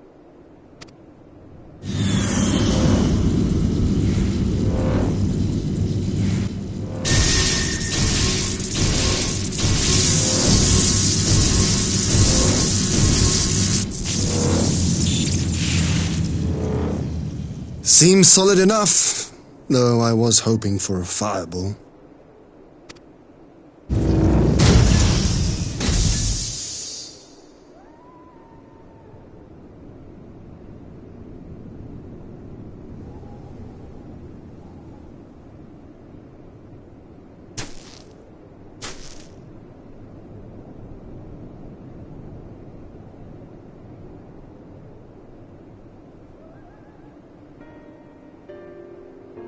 By the gods, it's Alphino. What are you? Let me go! He has my brother! Lower the barrier!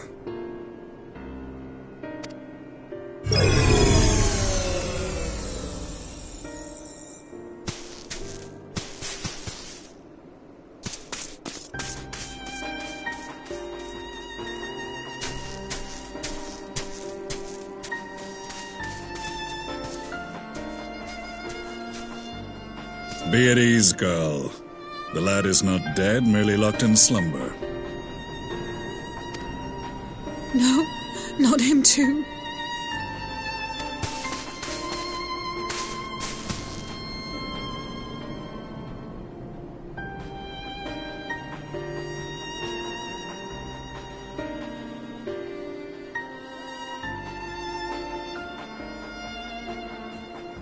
We could identify no cause and found no remedy. Thus I sought to return him to Doma, and into the arms of Lord Hien himself, it would seem. It is a day for fated reunions. Would you not agree, adventurer? Or should I address you as the Warrior of Light?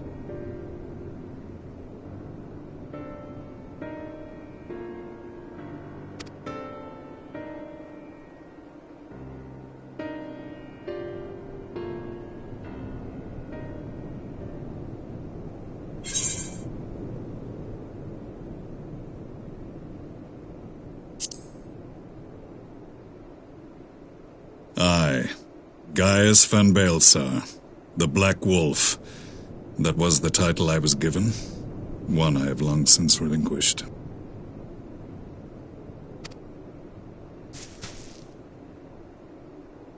Stand down. The legatus of the 14th Imperial Legion died in Castrum Meridianum. I am no more than Gaius Baelsar, a man without rank or allegiance.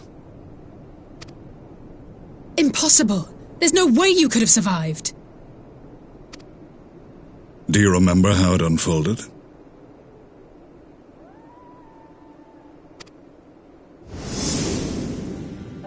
How I was deceived by La Habrea? How I was convinced that reviving the Ultima weapon would allow me to bring peace to Eorzea? The Ascian used me, as he used so many others, all to further the restoration of his wretched god. Yet even with the might of Alec at my command, you bested me. And as the Praetorium went up in flames, I was content to burn along with it. For a moment at least. A moment of folly. To surrender my life thus would have been to betray all who died for my cause. It was for them that I dragged myself free of the rubble, and swore vengeance on the Ascians.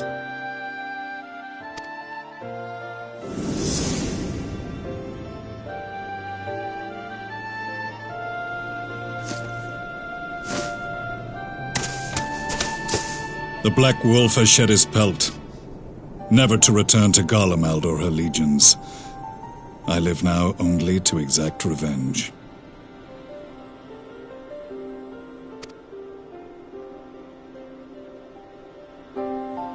My principal quarry was to be La Habrea, whom I gather you have since ushered onto oblivion.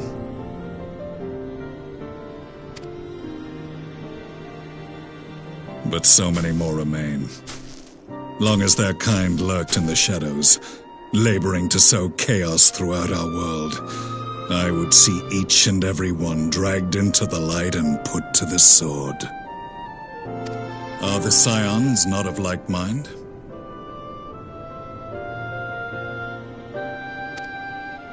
In this single respect, perhaps. Then I shall continue the partnership the boy began, and share what intelligence I have acquired.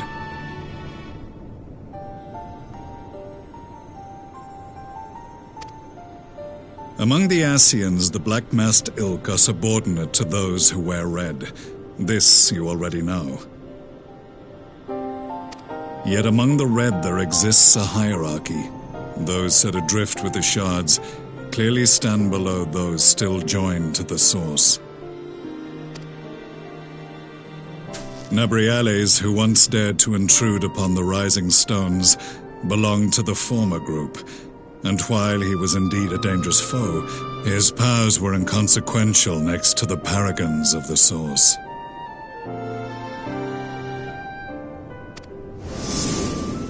The first was La Habrea, who plagues us no more. There is also the white-robed Elidibus, and the elusive Emmet Selk, about whom little is known. We have files on La Habrea and Elidibus, but I believe this Emmet Selk is new to us?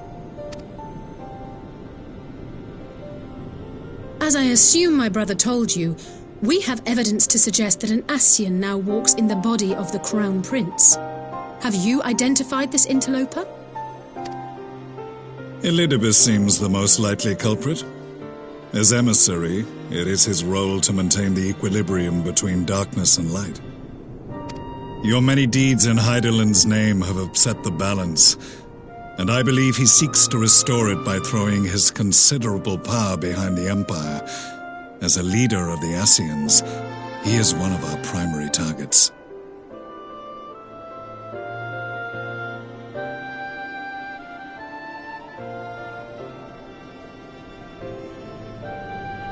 It was on the trail of this very prey that the boy and I came across the scene of a failed uprising. In the absence of a single Garlean casualty, we inspected the bodies of the rebels, and the lack of any external injury drew my immediate attention. They had been slain by Black Rose, an alchemical invention of the Imperial Army. When I yet served as legatus, I ordered its production halted, and all stockpiles destroyed, Toxic gas is not a tool of conquest, but of extermination. Toxic gas? This must be the new weapon Maxima warned us about. Something deadly enough to sweep away all resistance in a matter of hours. Gods. You don't think they're planning to use this in Alamigo, do you? Put your fears to rest. We infiltrated the production facility and destroyed all existing stores of the chemical along with the plant itself. Even should they rebuild the operation, they will not soon manufacture another batch. Regardless, I would draw your attention to a directive we discovered in the plant's records. The document was marked with a recent date and authorized with the signature of one Zeno C. Galvas.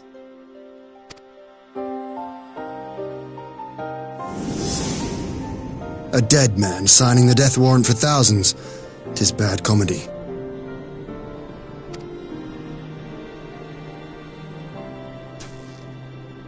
But the tale does not end there.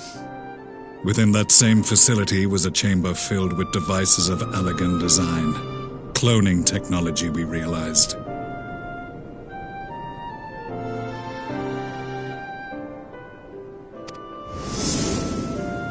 And what should we find in each and every incubator? But a young Emperor Solus.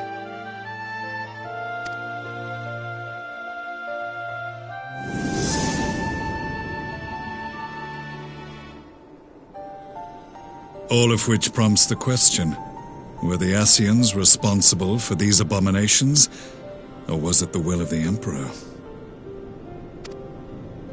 I must know which hand guides the Empire. Though I have given up my rank, I am yet a son of Garlemald, and I will fight for the future of my homeland.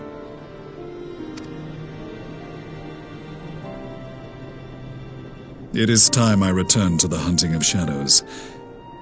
We should focus on our common foe. To reopen old quarrels now would serve no purpose. You saved my brother's life, so I'm willing to let sleeping dogs lie. But in truth, it's not my decision to make.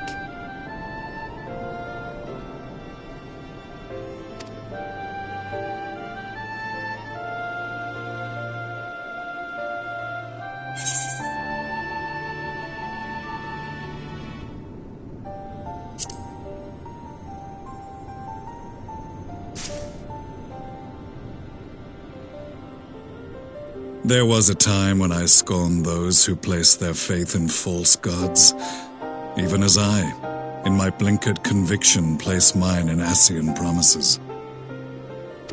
Unlike yours, my strength of will and my restraint was found wanting.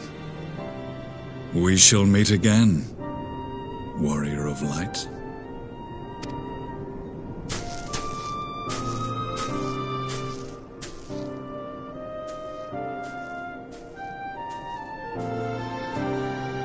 So that was the infamous Black Wolf. An unexpected ally, to say the least.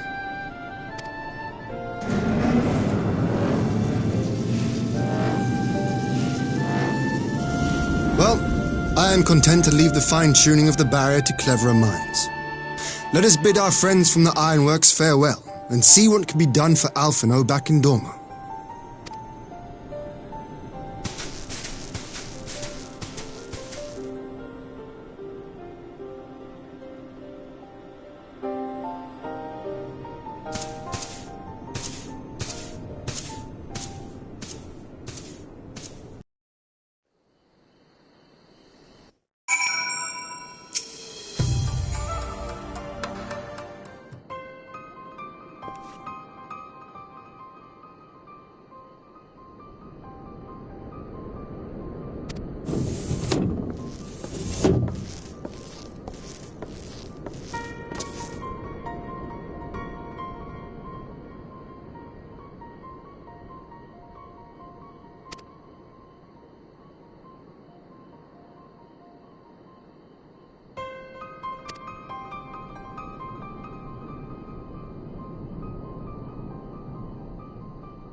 supplies of Black Rose have been ruined, but the new plant is already under construction. We should have the first batch ready in time for the offensive, Your Radiance. See that you do.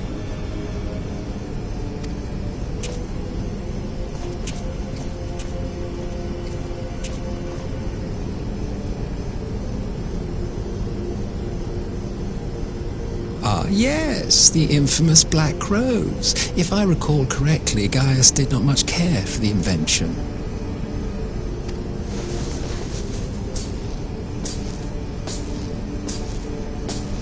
A ruthless and indiscriminate weapon indeed, this airborne poison. It seems you are capable of making decisions worthy of your bloodline. With no gift for sorcery, we Garleans must look to Magitech to even the odds. If it spares the needless deaths of our soldiers and serves the cause of this empire, there is no method I would not employ. How very noble of you. Truly, though, I must commend you for embracing your role as Emperor. You play the part of the determined ruler well. Sometimes even I catch myself believing.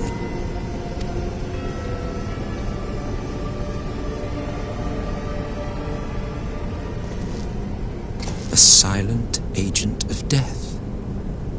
Now that I think on it, Black Rose may well possess the perfect aspect. Slowly but surely, the deluge of light has worked upon the ether here in the source, and the gas should be most susceptible to its influence.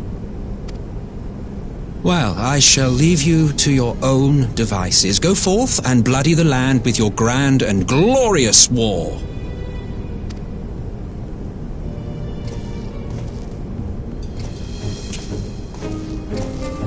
While you do what, precisely?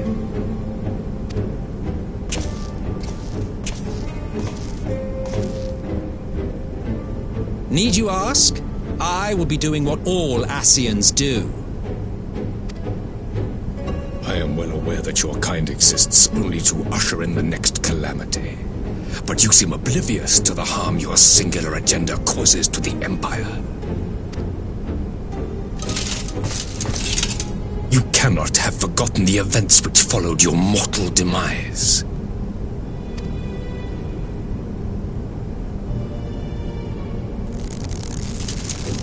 Our homeland was plunged into civil war for your failure to name a successor. The edifice you so carefully constructed was but a hair's breadth from collapse.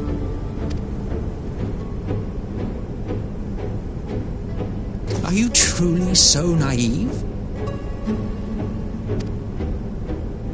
You thought me oblivious to the consequences of a departure so painstakingly timed? It was by design? Well, of course it was. Though I will admit the resulting panic exceeded even my wildest expectations. But how can you be surprised? Throwing the world into disarray was the very purpose for which this nation was, as you say, so carefully constructed.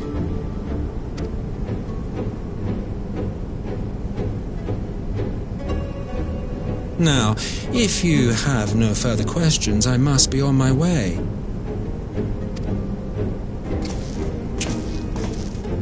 Since we may not meet again in this lifetime, it would be remiss of me not to offer a word or two of gratitude. I really must thank you for this surplus of vessels. I can mold any host into my own image, but having bodies tailor-made for me in this fashion is so much less tiresome. You dabbled in Allagan cloning techniques, yes? It certainly is a compelling, not to mention entertaining, field of research. And of all the options available, you chose the founding father on whom to experiment. You have a twisted streak to you, Varus, like grandsire, like grandson, hey? If events play out as planned, this will become something of a family enterprise. You will be the capstone of this world, I the anchor and shard, and together we will give the lie to this star's fraudulent existence.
Welcome back, you two.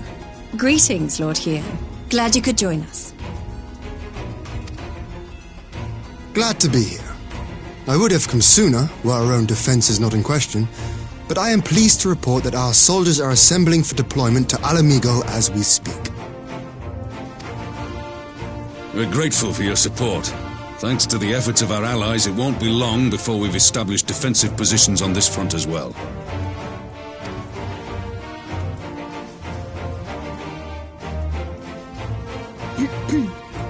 We have some good news too. Alphino has come back to us. As for the bad news...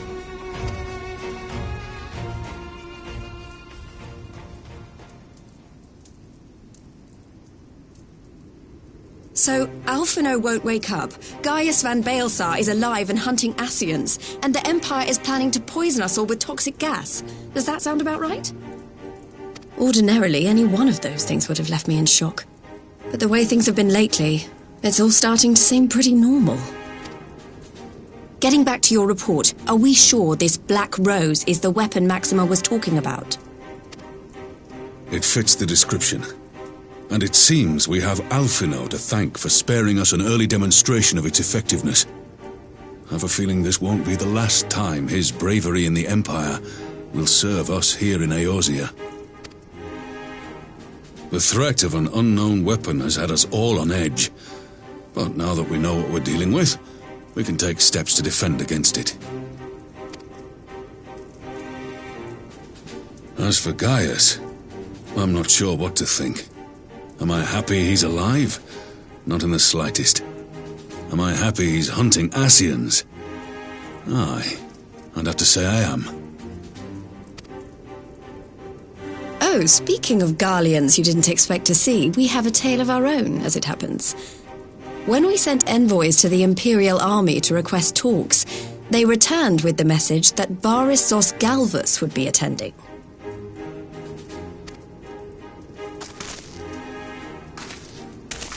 The Emperor himself. Well, Varys did sanction the Popularis peace mission. But knowing that an Ascian walks in his son's skin, I do not see how we can trust him or anyone from that nest of vipers. The Alliance would proceed with negotiations regardless, if only to give ourselves more time to prepare. We do, however, require your cooperation. Right. Yes. So, as a condition for the talks to go forward, the Empire has requested that a member of the Scions be present. There'll be a representative from each Alliance nation, of course, but I'm afraid we have to ask that you come along too.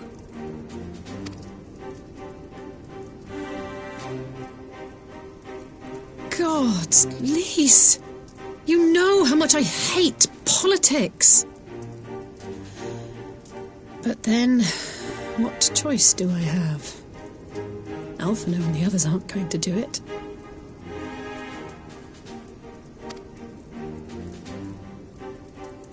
Very well. I shall attend as the Scion's representative.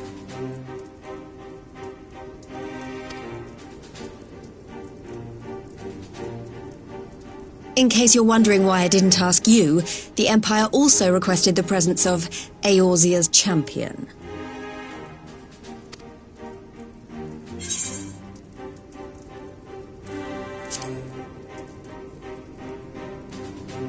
Oh, you're not, are you? Come on, if Alizé can put on a brave face, then so can you. Now, we don't know what Varys means to bring to the table, or why he wants you there, but having you close at hand should make all the difference.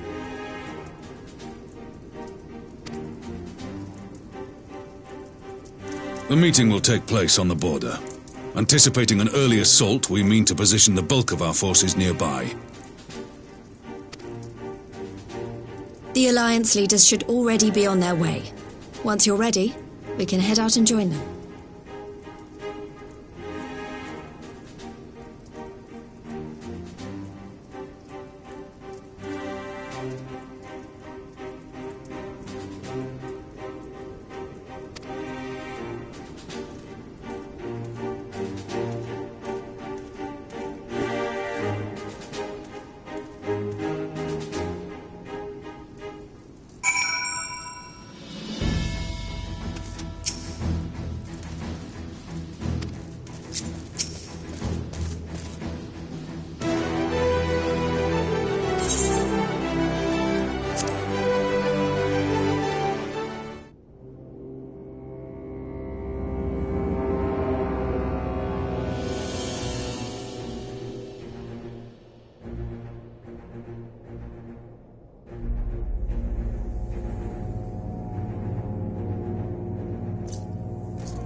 Esteemed representatives of the Eorzean Alliance, on behalf of the Garlean Empire, I thank you for inviting me here today.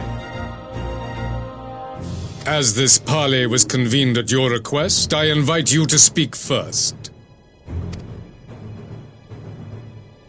Very well, Your Radiance. I, Nanimo Ulnamo, 17th in the line of Ul, should be pleased to oblige you. As recent events in Alamigo and Doma have made plain, the subjugation and exploitation of neighboring nations is not a sustainable policy. Should this day end in war, You may very well defeat us, but you will never extinguish the people's desire for freedom.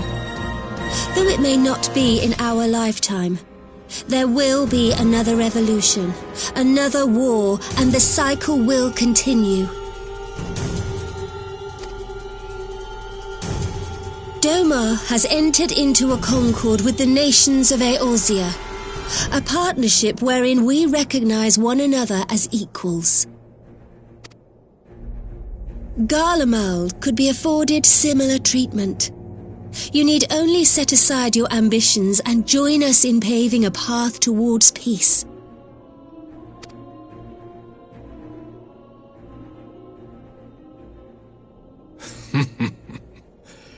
You will not win me over with sophistry, Your Grace. As you know only too well, this alliance lacks the strength to keep the peace within its own borders. Even now, your struggles with the beastmen continue unabated. Divided, you sow this fertile soil with the seeds of your differences and reap naught but discord and chaos for your trouble. Eorzea must be united under one leader, one purpose. I would offer you both and bring an end to your strife.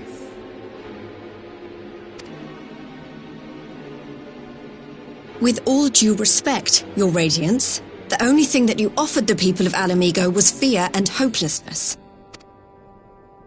The citizens of Dorma can also attest to the meager arms of imperial rule. There is no purpose to be found in a life of oppression, each day more uncertain than the last.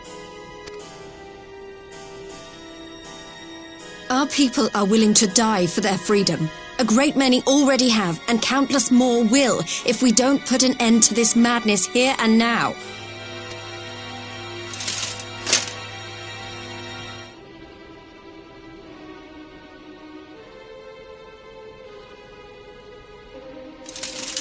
We brought order and stability to your lives.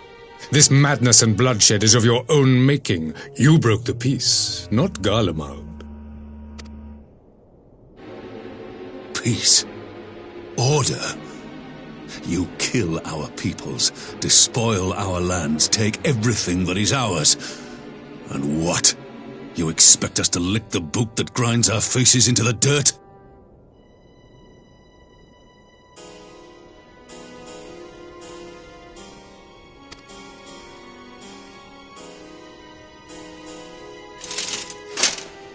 I expect you to weigh the costs, to recognize that countless lives have been lost on both sides in pursuit of a greater good, and to not squander all we have achieved in a fit of petulance.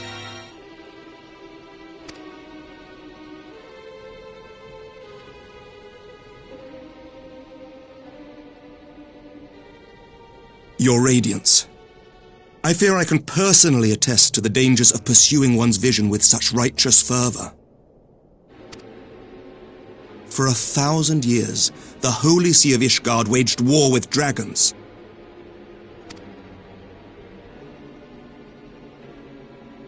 A 1,000 years of sacrifice, of sorrow and hate, in which we bathed in the blood of friend and foe alike.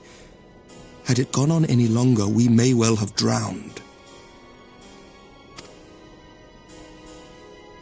Yet we have chosen to raise ourselves out of this bloody spiral, and have since made peace with our former enemy.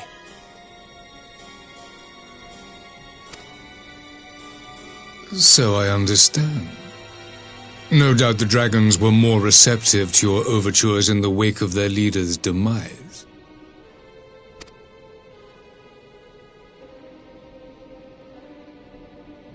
You speak of peace, yet use war to achieve it. Your father would not have bothered to obscure his intent with honeyed words. He understood that strength is all that matters in the end.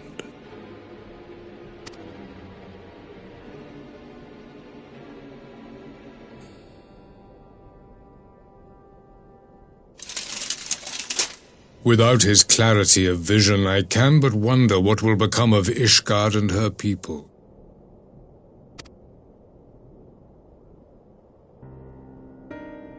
There was a time when Garlemald too lacked a leader of conviction. Weak and unable to wield magic, we were at the mercy of the strong from whom we sought refuge in the bitter cold of the north. Were it not for the discovery of ceruleum and the subsequent development of magitech, we might never have gained the power to take back that which was rightfully ours.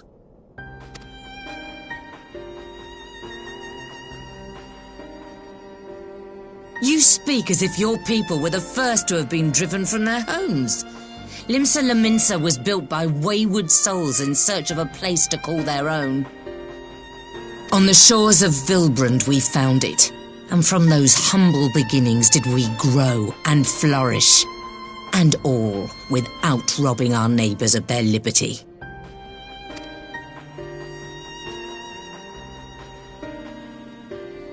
So saith the pirate. Am I to believe that you simply asked the kobolds to yield up their lands and that they were happy to oblige you? That you did not drive them out like rats in the hold of one of the many ships seized by your privateers?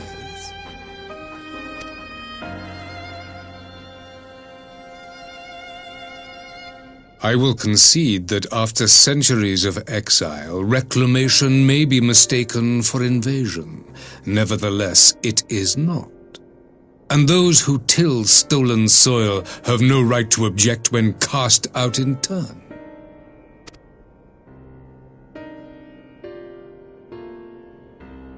Your uncompromising nature rivals that of the Ixal. They too lament circumstances which they themselves perpetuate. Were they but to embrace peace, we would welcome them with open arms. Indeed, some few have done just that, and now receive of the 12's Wood's bounty.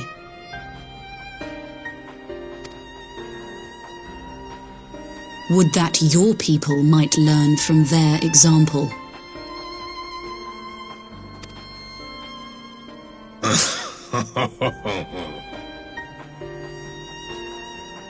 You dare compare us to the birdmen? You who thought to invoke the 12 and threaten all of creation?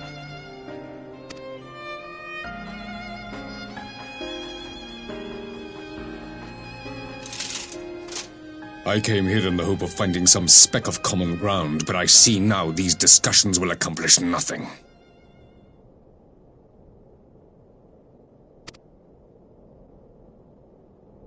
Despite what you people may believe, I am not wont to choose the sword over the olive branch. 'Tis but a pity men are loath to accept one without first being shown the other.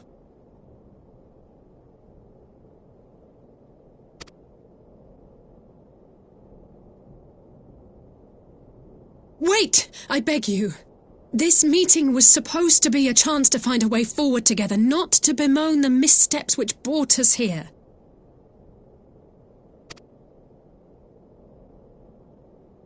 Please, if you truly consider violence a last resort, there must be a way we can come to an agreement.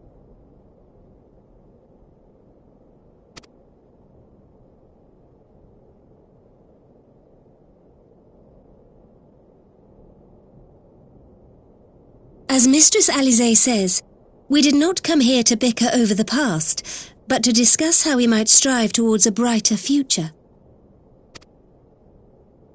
Emperor Varys, may I suggest a short recess, that all present might compose themselves prior to beginning anew?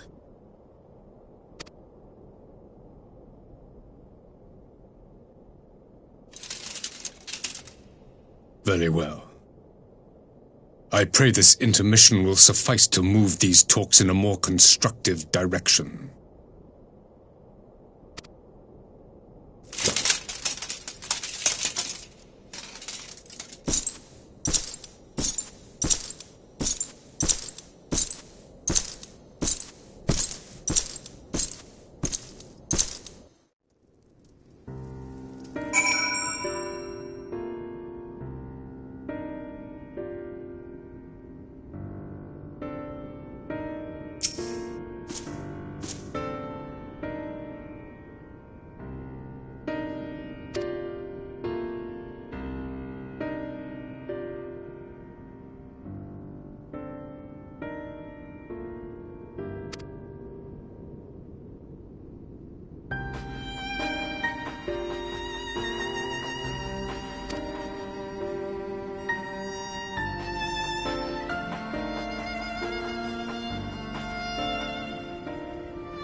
Now then, who would have the floor?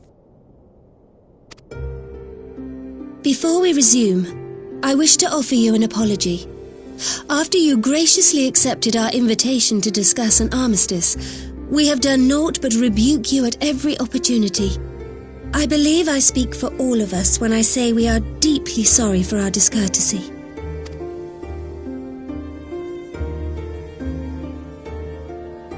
I'll admit your familiarity with our affair surprised me, and served to remind me how little I know of yours. I think all here can understand the desire to reclaim one's homeland. But why expand further? That is my question. If I may, the answer can be found in the Imperial doctrine they took great pains to impart to my people. Recognizing the threat icons posed to the world, Solus Zos Galvus decreed that they were to be eradicated. To this end, he began a campaign to unite all lands under the Garlean banner. Or so we were taught. Yet the Emperor only reached the burn, the barren said to have been laid waste by icons, after conquering all the lands that lay between.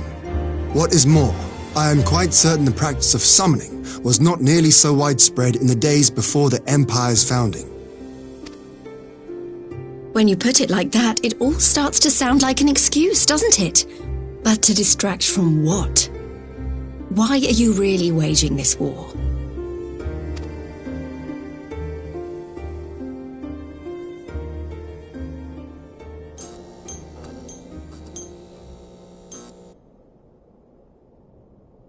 Finally, you ask the right question. I can but hope you heed mine answer and at last accept the righteousness of our cause.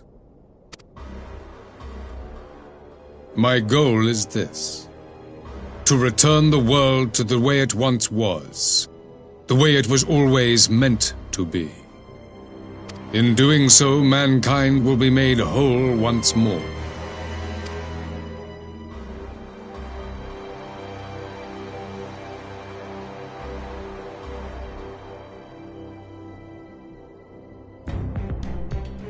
No longer will we suffer from the dissension born of our differences. There will be but one race, a perfect race, as we were when time began. What in Rolga's name are you talking about? I am talking about the origins of this star, of the source and its 13 reflections. At the instant of the great sundering, 'twas not only the world that was shattered, but mankind itself. Thus were we divided into myriad races, each with its own unique imperfections. That is why man looks upon his neighbor and feels fear and hatred, why he wages war, why he kills his brother. You all in your own way have proven as much today. The peace you seek is but a fleeting solution to a fundamental problem. One which calls for more drastic measures. To bring about everlasting peace, our worlds must be rejoined.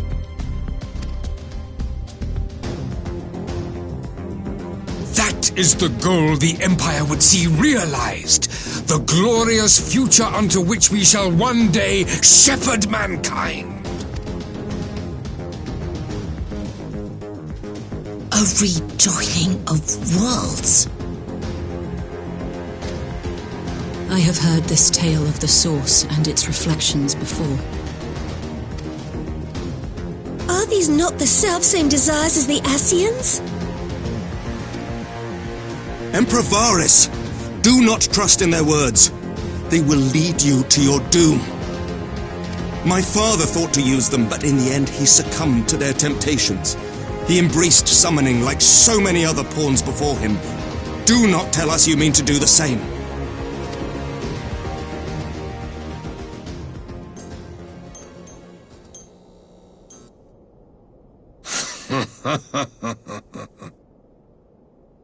To be a pawn, free from the burden of choice, would be a blessing.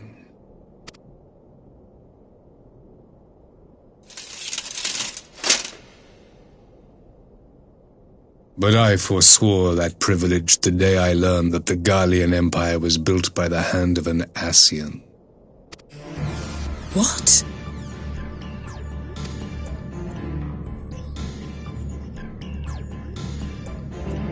Yes. My grandsire, the former emperor, is of their number. And who better to build an empire capable of bringing about the calamitous change we desire? Would you condemn me for this alliance, for bowing to the will of these shadowy masters, when the prize is true and lasting peace?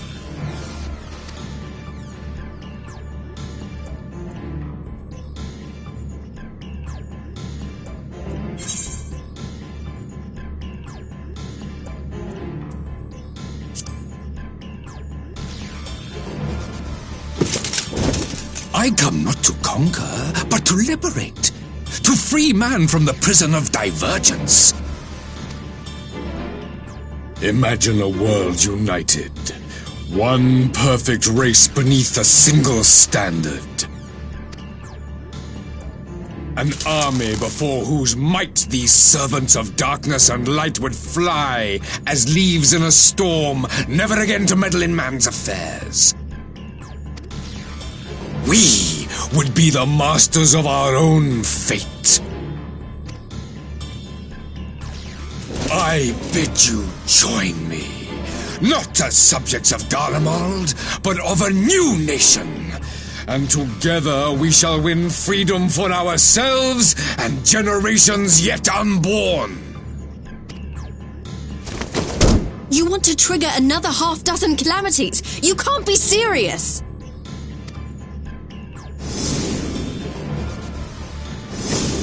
Have you forgotten how many died? There will be no one left. Do you truly imagine we would aid you in your bloodletting? It is unthinkable, unconscionable.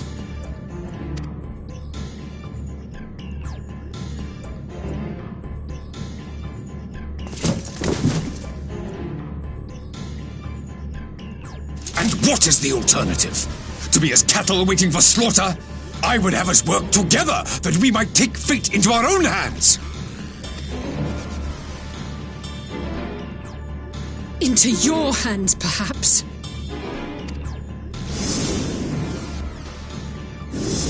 But what of the other worlds, your radiance? With every calamity, you obliterate a star and every soul that dwells on it. To the Ascians, we are all but tiny, momentary specks within an indifferent universe. We cannot hope to oppose them until we have been made whole once more.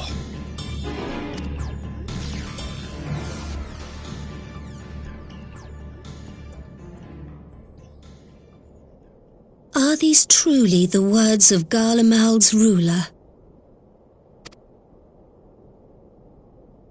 The flaws and foibles which you so abhor are what make us who we are. Every nation, even yours, Emperor Varys, is made whole through the combination of these imperfections, the strengths of one compensating for the weaknesses of another. While it is true that man succumbs all too often to anger and avarice, he may yet overcome his baser instincts through the forming of bonds with others, fostering community and cooperation. That the protector of an empire should not only reject these fundamental truths, but seek to change them at so dear a cost to life is indefensible. Such a man is not fit to govern.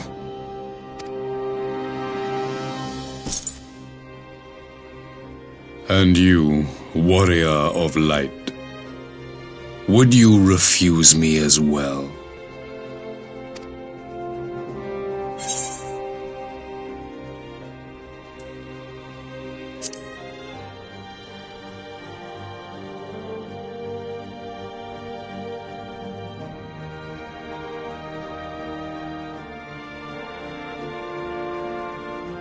It would seem the Alliance is of one mind on this matter.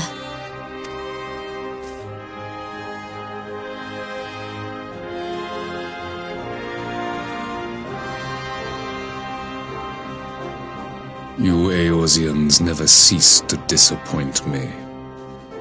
Though I suppose I have only myself to blame for expecting more from savages. This discussion is at an end. I bid you make ready for our next meeting. It will not be at the negotiating table.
I'm not sure what I was expecting from our meeting with the Emperor, but it wasn't that. Still, at least we know now what he's really after. Aye, a future built on a mountain of bodies. I too want the Ascians dead, but not at any cost. The last of the reinforcements from Dorma arrived not long ago. I pray it will be enough. Given the Emperor's stated goal, this is a battle we can ill afford to lose.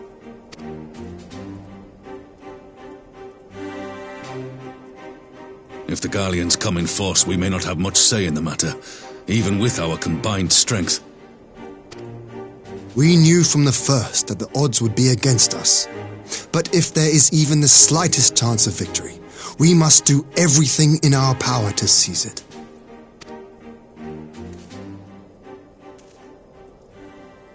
We must seize it, full stop. Here!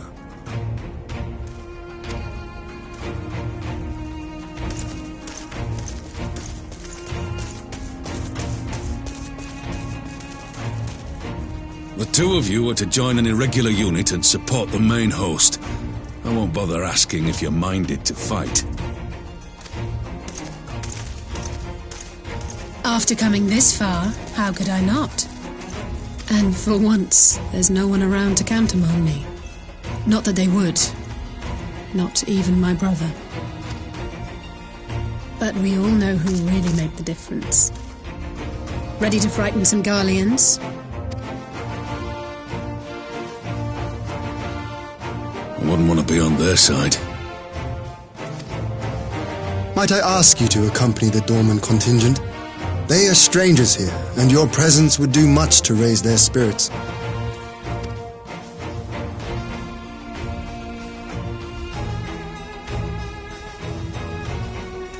We would be honored. When our people stride out with you in their midst, I dare say the Eorzeans will feel an ilm taller themselves. High spirits have a way of spreading. What I wouldn't give to join you. But my duties as field commander will not allow it. I'll leave the front lines in your capable hands.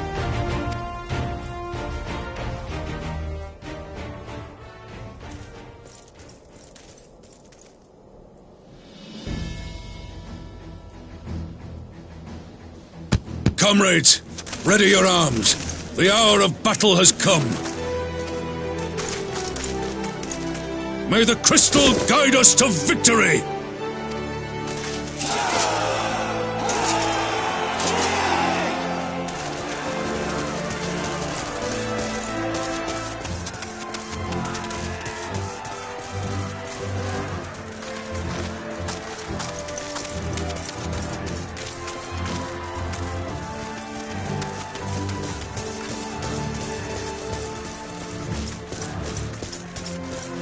Since the others couldn't be here, we'll have to fight twice as hard. If Alphino wakes to find the Imperials have won, I shall never hear the end of it. It It's strange. I thought I would be terrified when the fighting started. I should be terrified. But with you at our side, I can't help feeling everything is going to be all right. So please, don't you dare leave me alone.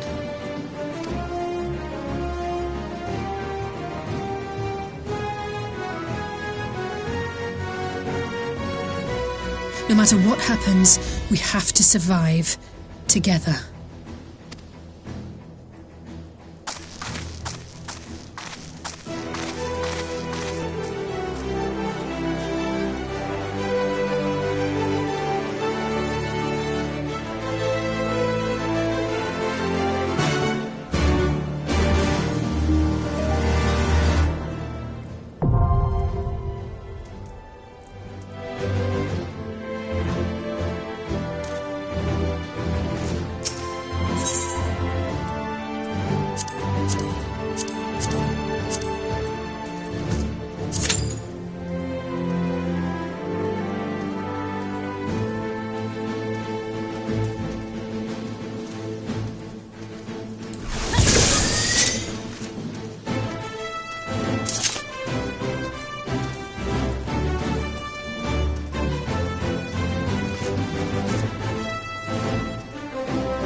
Leave this to me.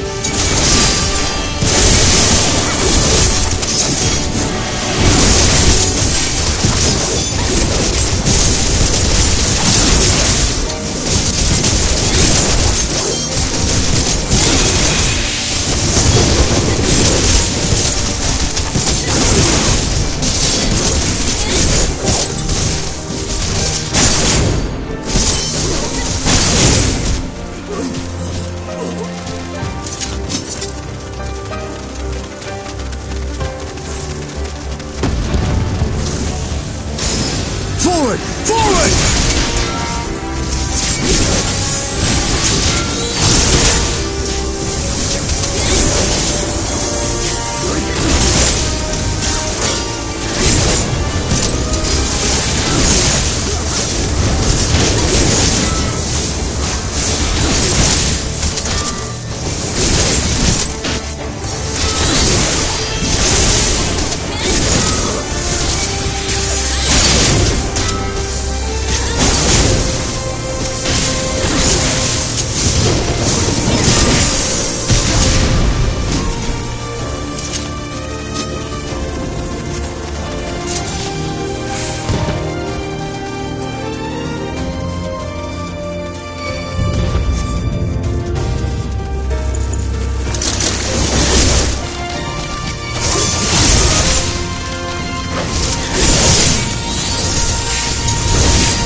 shan't hold back!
underestimate me!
Out of my way!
There you are, and none the worse for wear.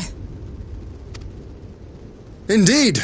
I had hoped we might do more to help, but there seems to be no one left to fight.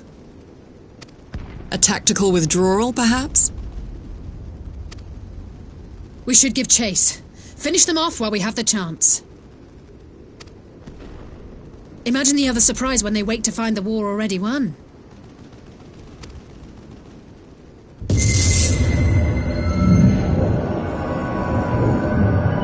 The light will expunge all life.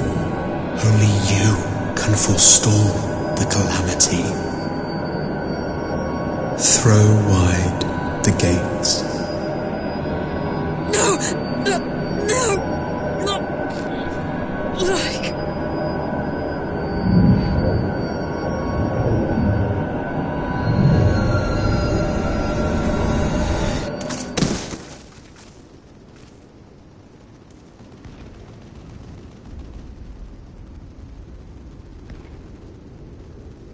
Oh no, don't tell me. Are you all right?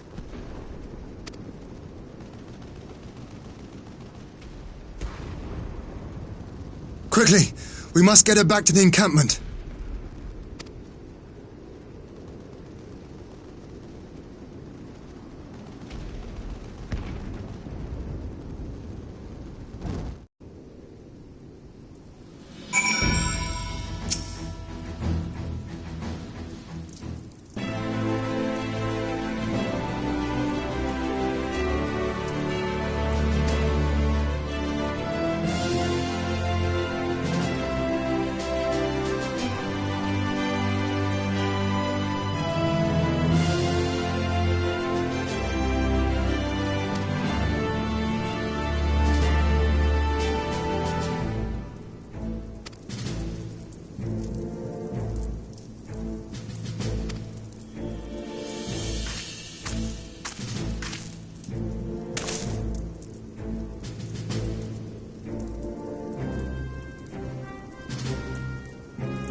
There have been several skirmishes along the border, but as yet neither side has delivered a decisive blow. We had long assumed that the Garleans would overwhelm us in a straight fight, but we seem to be gaining ground, albeit slowly. As to why that might be, the most likely explanation is that they have yet to commit all their forces. Still, we're winning, and our latest intelligence suggests the Emperor has retreated back to Garlemald. In light of this, we're considering launching an offensive with the aim of pushing the front line forward and giving ourselves some room to breathe.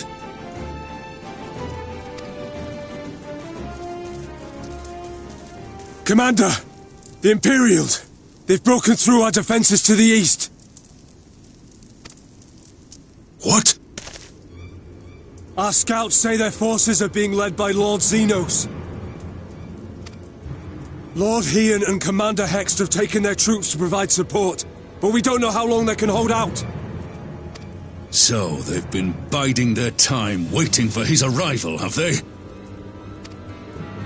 Very well. Send word to our allies, requesting reinforcements for the front line.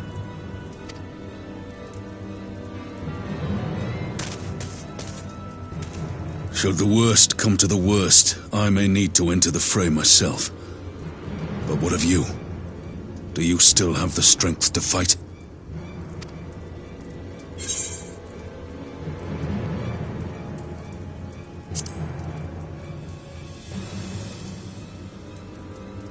He may not die as such, but to see Lord Xenos fall on the battlefield would deal a heavy blow to Imperial morale. I'll see to it the men stay clear.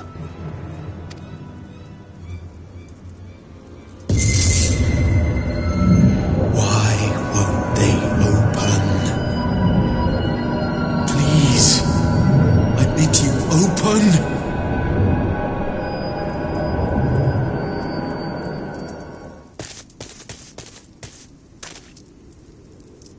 What's wrong? Is it the voice again? Are you sure you're in a fit state to do this?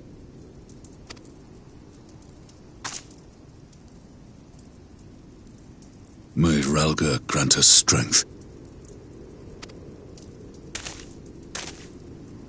Give 'em hell, lass. I, for my part, will defend this place to my dying breath.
Here it comes!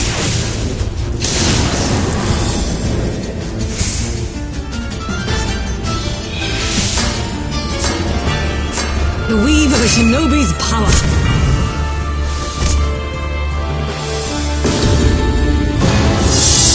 The art of my forebears.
With a Garlean body?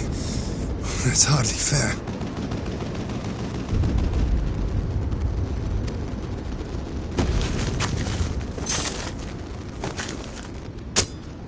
Still, he must be stopped, no matter the cost.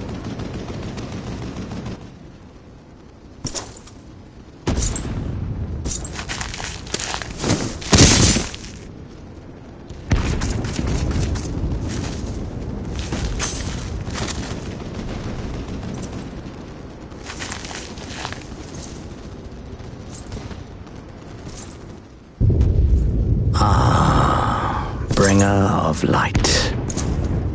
It has been too long.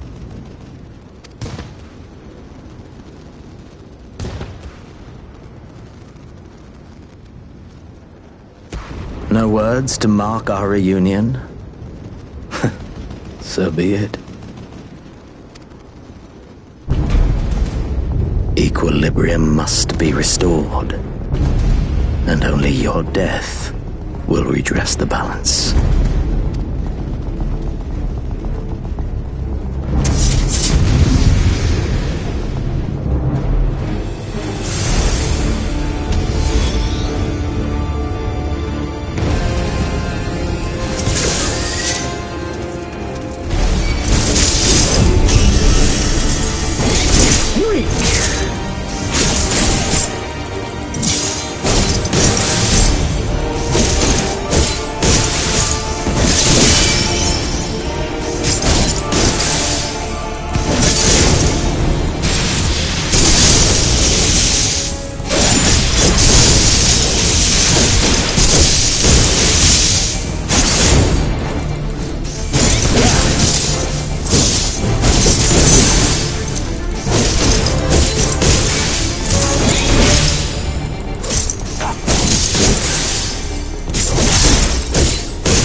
Your mother chose her champion well. Yet, for all your strength, you will still fail.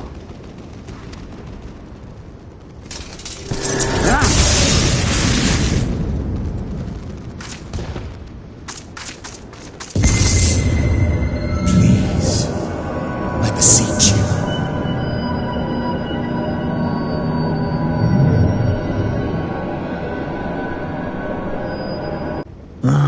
Someone calls to you. Too late, alas.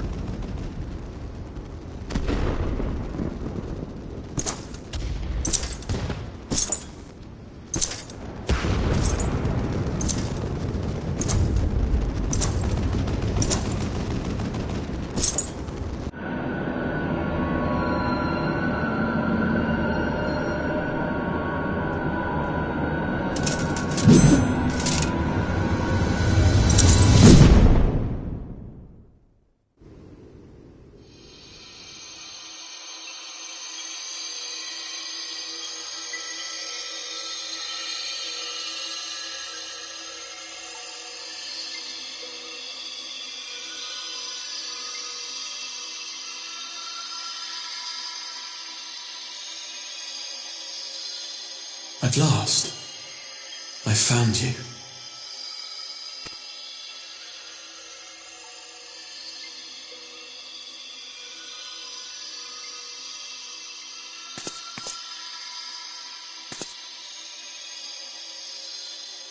Please, there's no cause for alarm.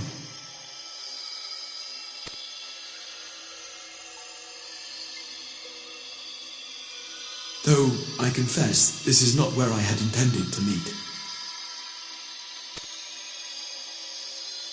But the place of our meeting is of no consequence, like the war you wage. Win or lose, the path you walk leads only to oblivion. The better path leads you here, to me.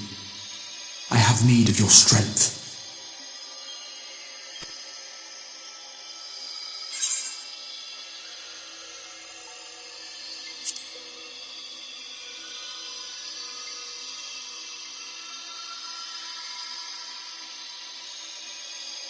I'm afraid such questions will have to wait. We have precious little time, and your work is not yet done.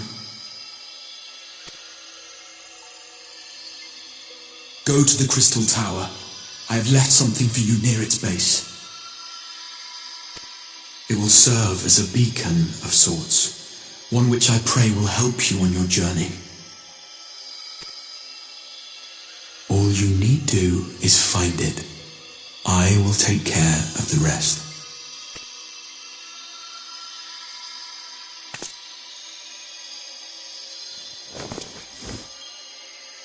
Soon, we will throw wide the gates, and the path to the first will be yours to walk at last.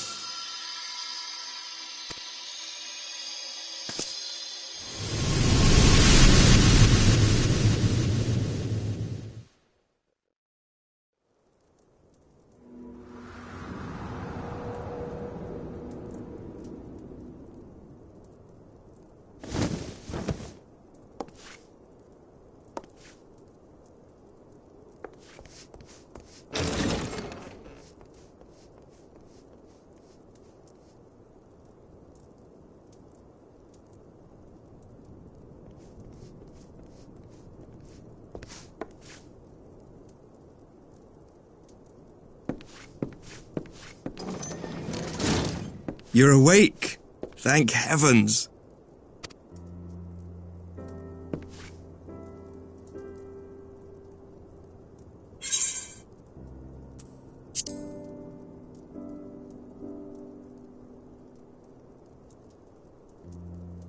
I see you recall that much, at least. In the midst of your duel, it is said you faltered, and that the Crown Prince seized the opportunity to deliver a mortal blow. Yet before his blade could find its mark, he was distracted by the arrival of a second adversary who bore you away from the battlefield and into the hands of our chirurgeons.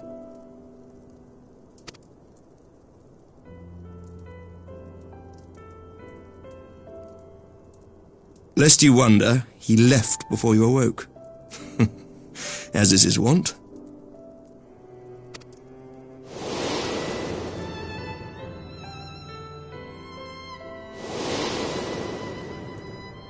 Estinian never was one for emotional farewells.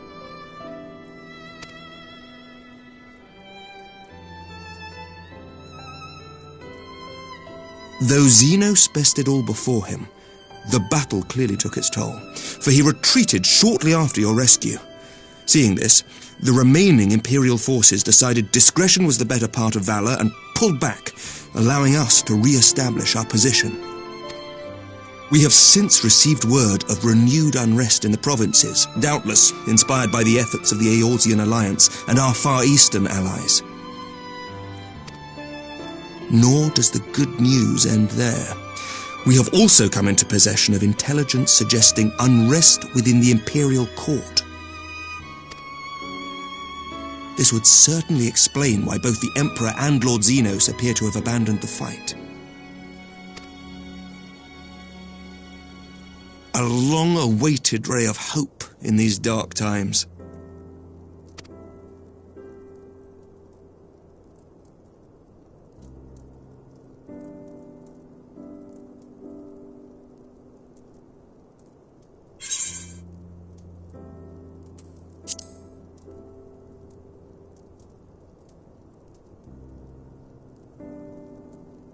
Yet to awake, I'm afraid. But please, concentrate on your own recovery for now. You have carried the hopes of some half-dozen nations, and we are all eternally grateful for your efforts. But no one is without their limits, not even you. Leave this fight to us, my friend. You have earned your rest.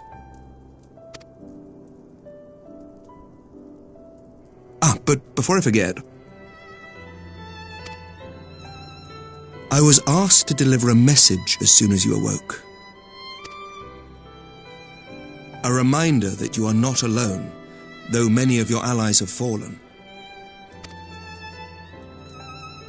When you are well and rested, you are to return home, where friends will be waiting for you.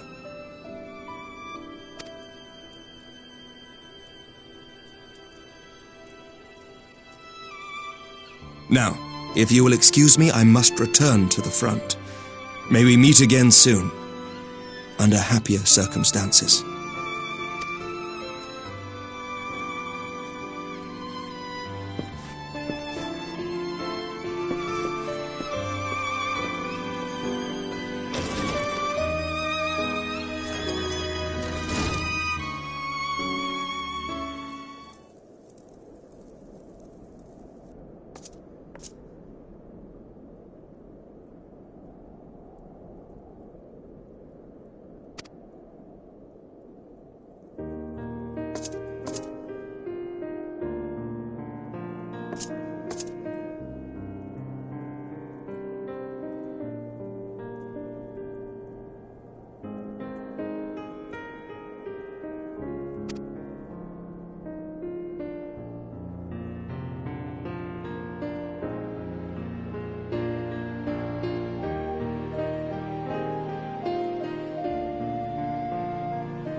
I'm at 12! I don't believe it!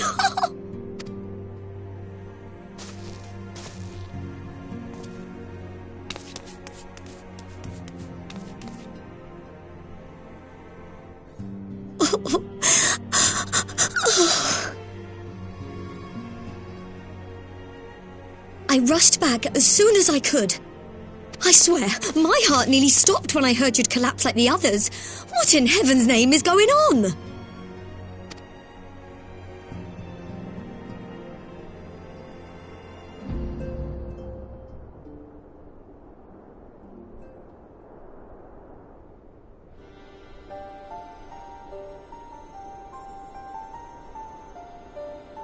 Win or lose, the path you walk leads only to oblivion. Oh, well, that's helpful. And what else did he say? The better path leads to him?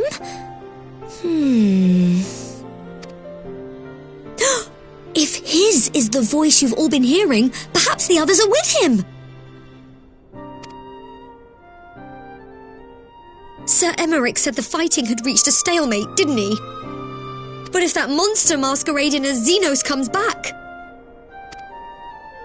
Thancred, Y'shtola, Urianger, Alphino, Alize. You're going to need all of them on your side to defeat him. And I forbid you from going to face him on your own, do you hear me? So if you must leave, go and find the others. Bring them home.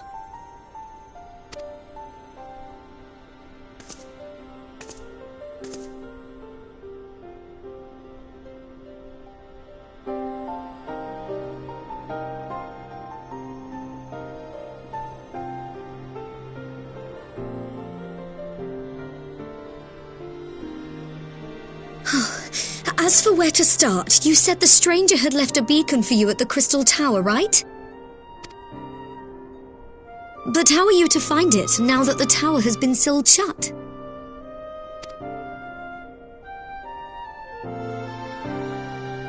There has to be a way. If anyone would know, it's Sid and the researchers of St. Coinac's find. Don't you worry, we'll find that beacon for you.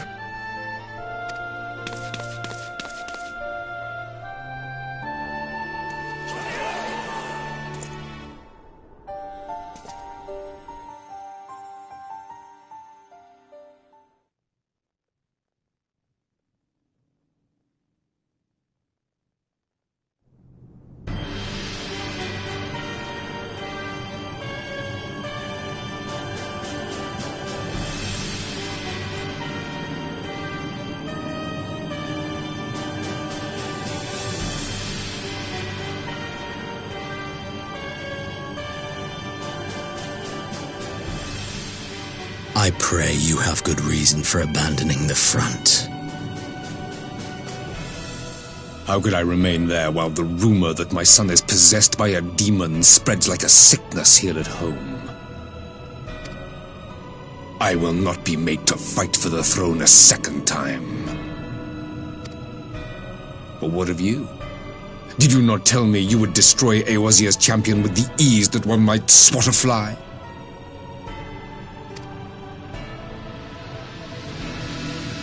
A minor setback.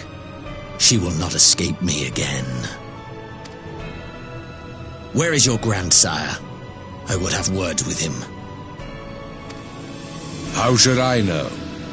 Do you hide from each other's sight as well? I imagine he's doing what all Ascians do. He must have found a way to take advantage of this turmoil. Men are not pawns to be played with, Ascian. You underestimate us at your peril. This war will not be decided by you and yours. Man must choose his own fate, and I, for my part, will do all within my power to see Garlemald emerge victorious.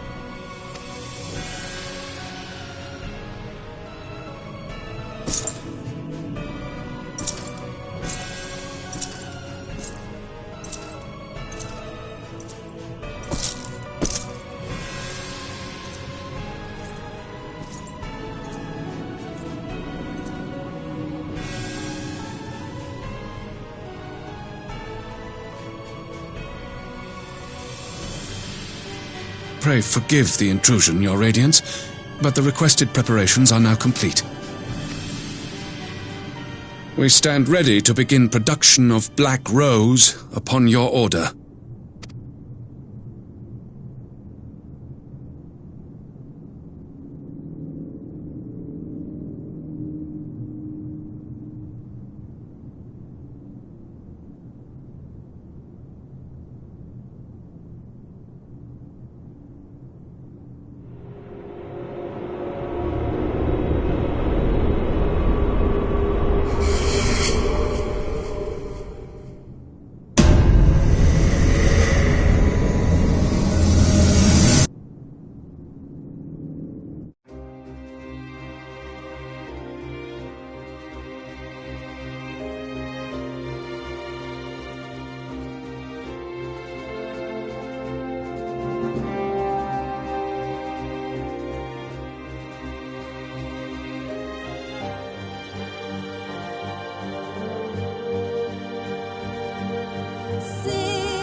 A solemn pie.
my friend.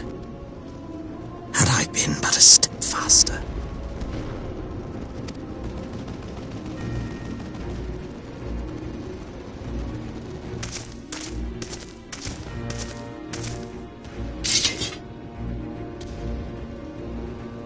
Bloody savages!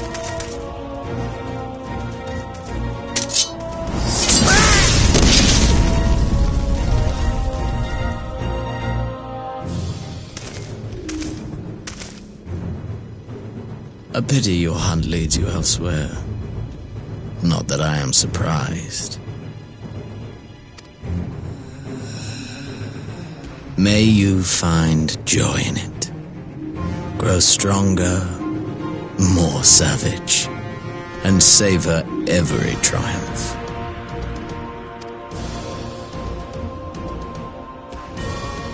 In the meantime, I will reclaim that which is rightfully mine.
how many people there are.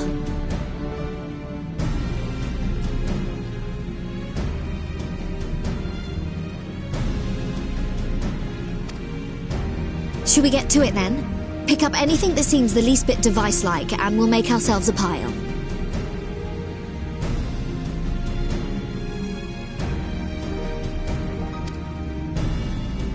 Well, if it isn't the hero of the hour, maybe you'll change our look. We've found bugger all without you. Figs! Wedge!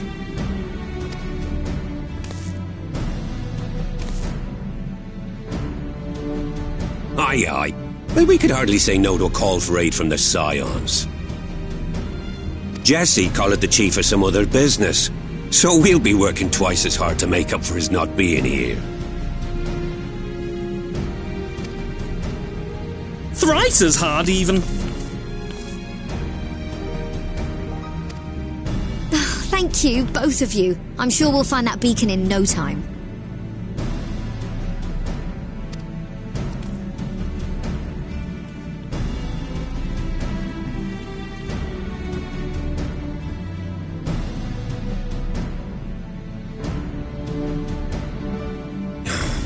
I'm not seeing anything out here.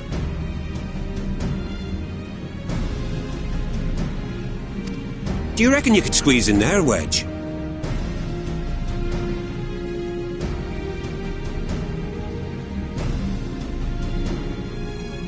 And get stuck halfway? No, thank you.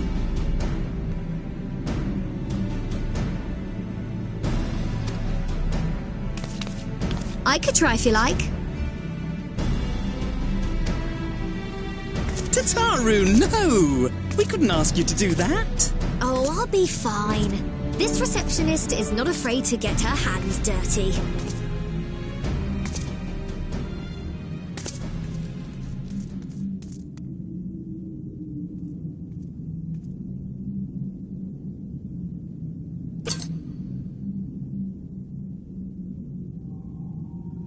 Sorry, I meant to say, the scholars haven't finished their preliminary assessment of the site yet, so we're not supposed to venture too far in. What's that you got there? Now that looks promising. Isn't that the Ironworks symbol? Counterfeiters? Now I have you. You are right. What's happening?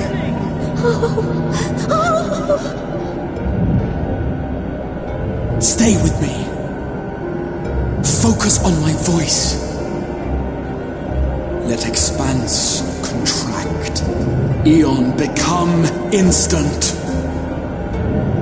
Wait, this must be it. The device. Oh, this is supposed to happen. Throw wide the gates that we may pass. Oh, safe journey, warrior of light. Find our friends and bring them home.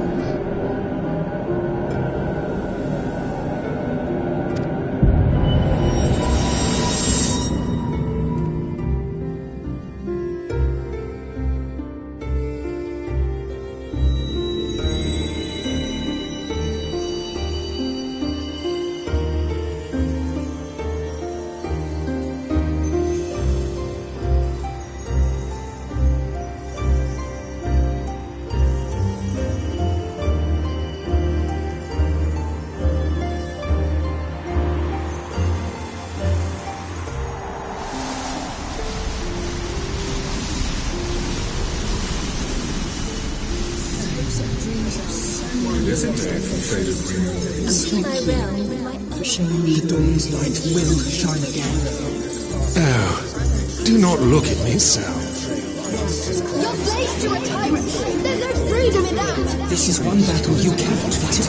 Away with you. Spirited abuse always comes in welcome. We did everything right. Everything that was asked of us, and still it came to this.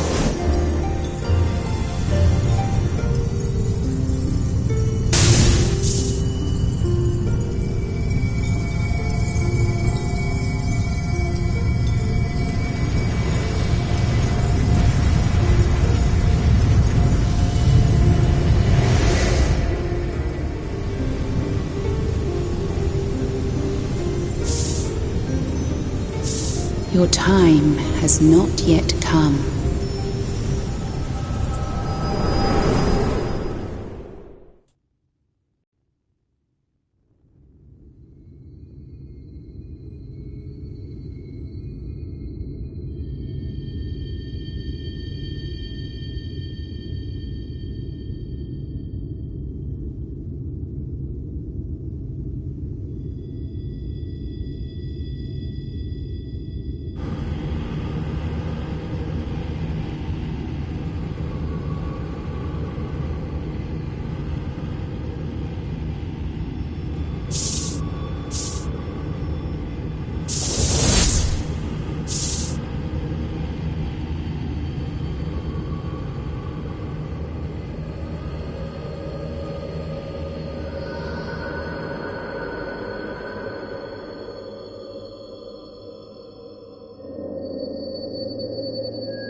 From endless dreams I awake.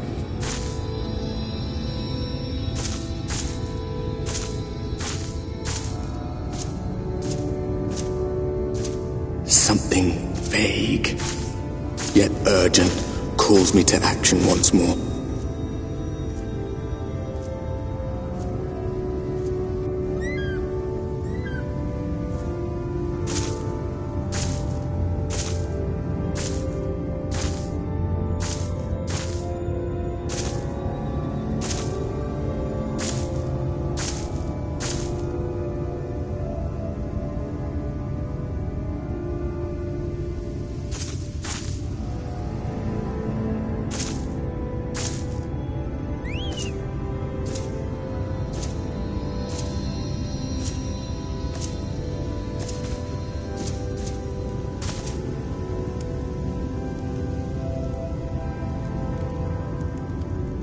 Rare to meet someone out here who's not a peddler themselves.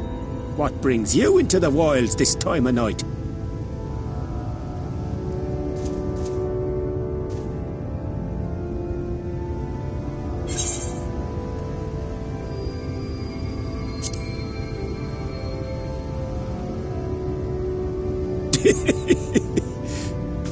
Well, if it ain't the oldest joke in the book. Me grandad, God rest his soul, used to tell that one to the barman at kicking out time.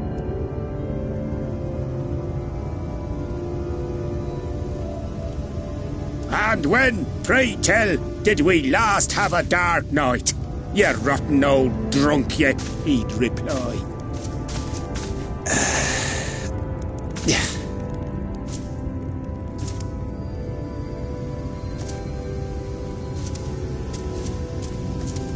Over 100 bleeding years ago, that's when.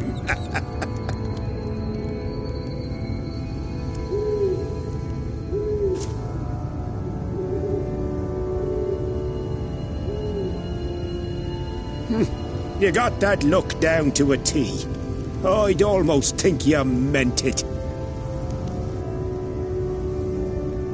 Ah, got to you, did they? Poor beggar. That explains it then.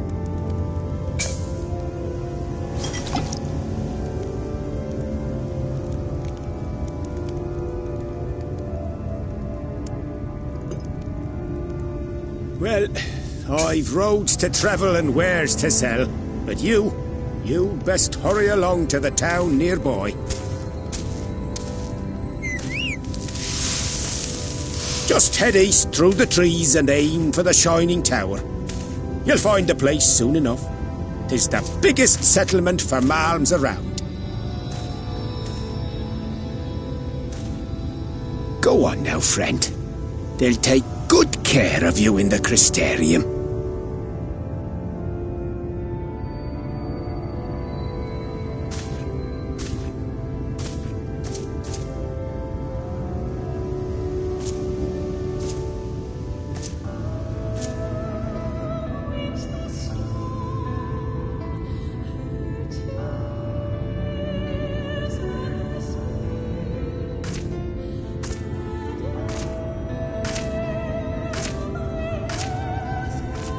dizzying heights it rises, the gleaming spire, its tip threatening to pierce the blinding canopy.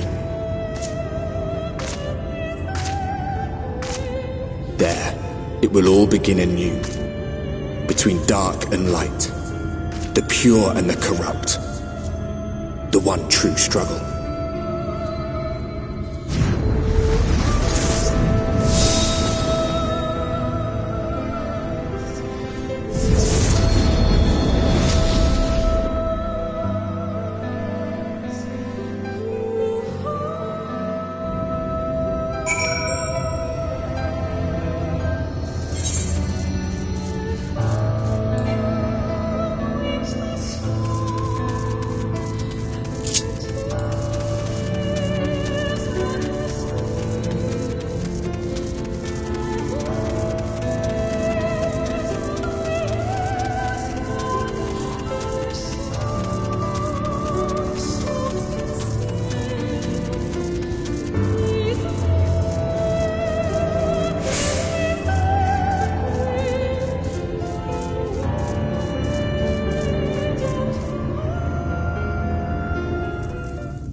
Halt!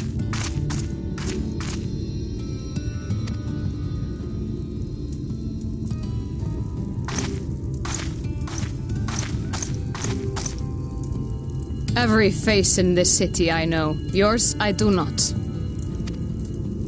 This is the threshold of the Crystarium, stranger, and I am its gatekeeper. If you would enter, you will answer my questions.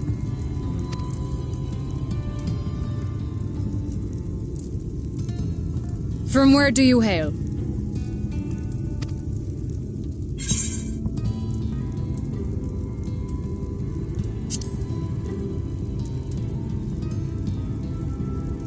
The source? What is this cryptic nonsense? Had you given me an honest answer, I would not have barred your way. We care little here for a person's place of origin. But instead, you chose concealment. And I will not suffer you to pass.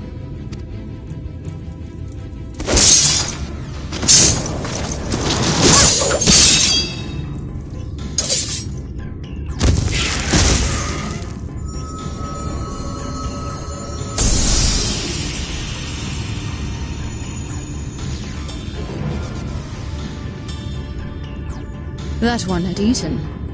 It must have gulped down the whole hand, ring and all.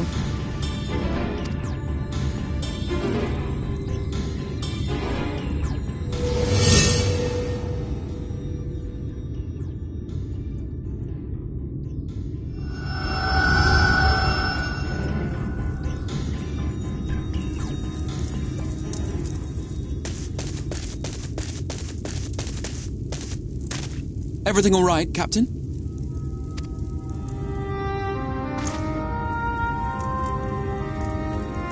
Quite all right, my lord.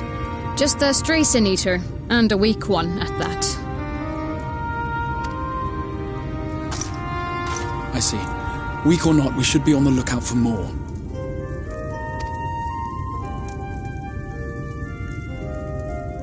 But I see you've met my guest. I will escort her to the Crystarium myself, if you've no objections. Another of your mysterious friends, is it? I should have known. Very well. I'll inform the others your guest is to be given the run of the city.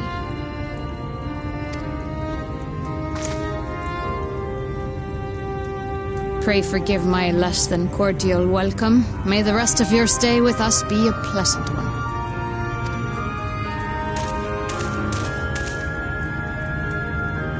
Come with me. I will answer whatever questions you have when we are somewhere more private.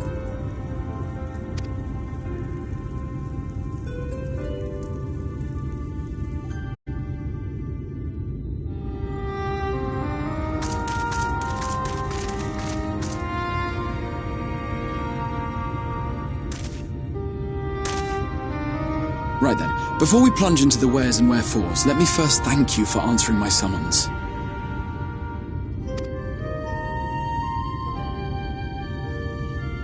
had intended to bring you directly to my personal quarters, but I fear my aim was slightly off.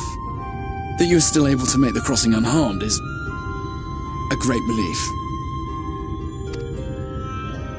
And so, we come to the question of where. The realm in which you now find yourself belongs to one of the 13 reflections, or shards. The first, to be precise, even if its inhabitants are largely oblivious to the fact. As to wherefore, having been awarded the rather grandiose title of Crystal Exarch, I, in my capacity as caretaker of the Crystarium, thought to seek the aid of you and your companions.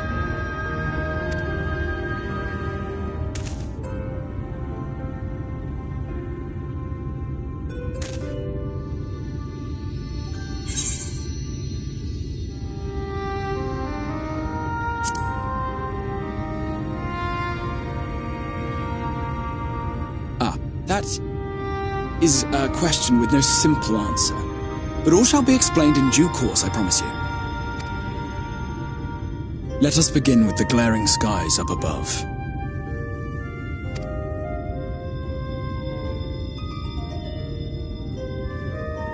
Here in the first, the world has been all but consumed by primordial light.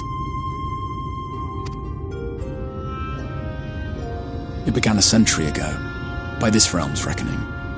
A luminous flood swallowing everything in its path. More than 9/10 of this star was lost. And the fortunate few who survived are hounded by abominations born of that catastrophe even now.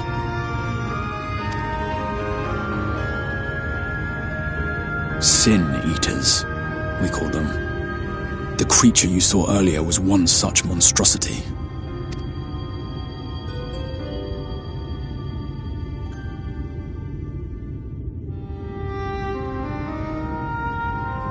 It was to save the first from this menace that I learned to bridge the rift between worlds, that I might call upon the aid of the greatest of heroes.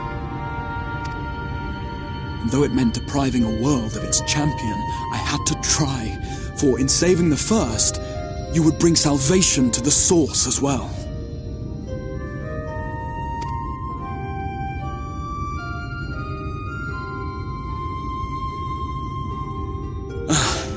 But what manner of host harangues his guests in the middle of the road? Let us continue our talk within the Crystarium.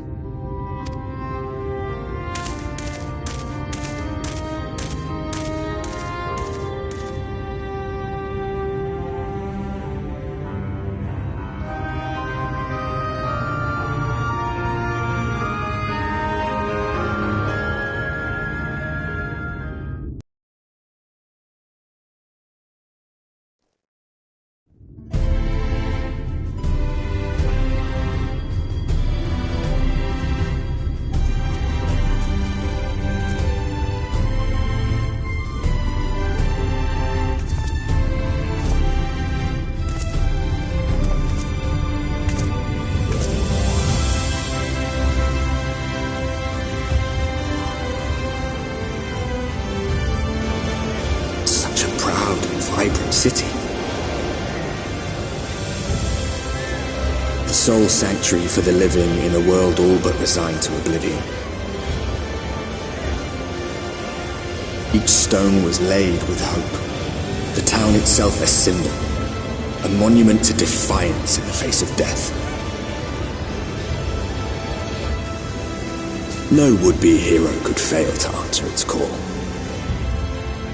For who among us does not yearn for salvation?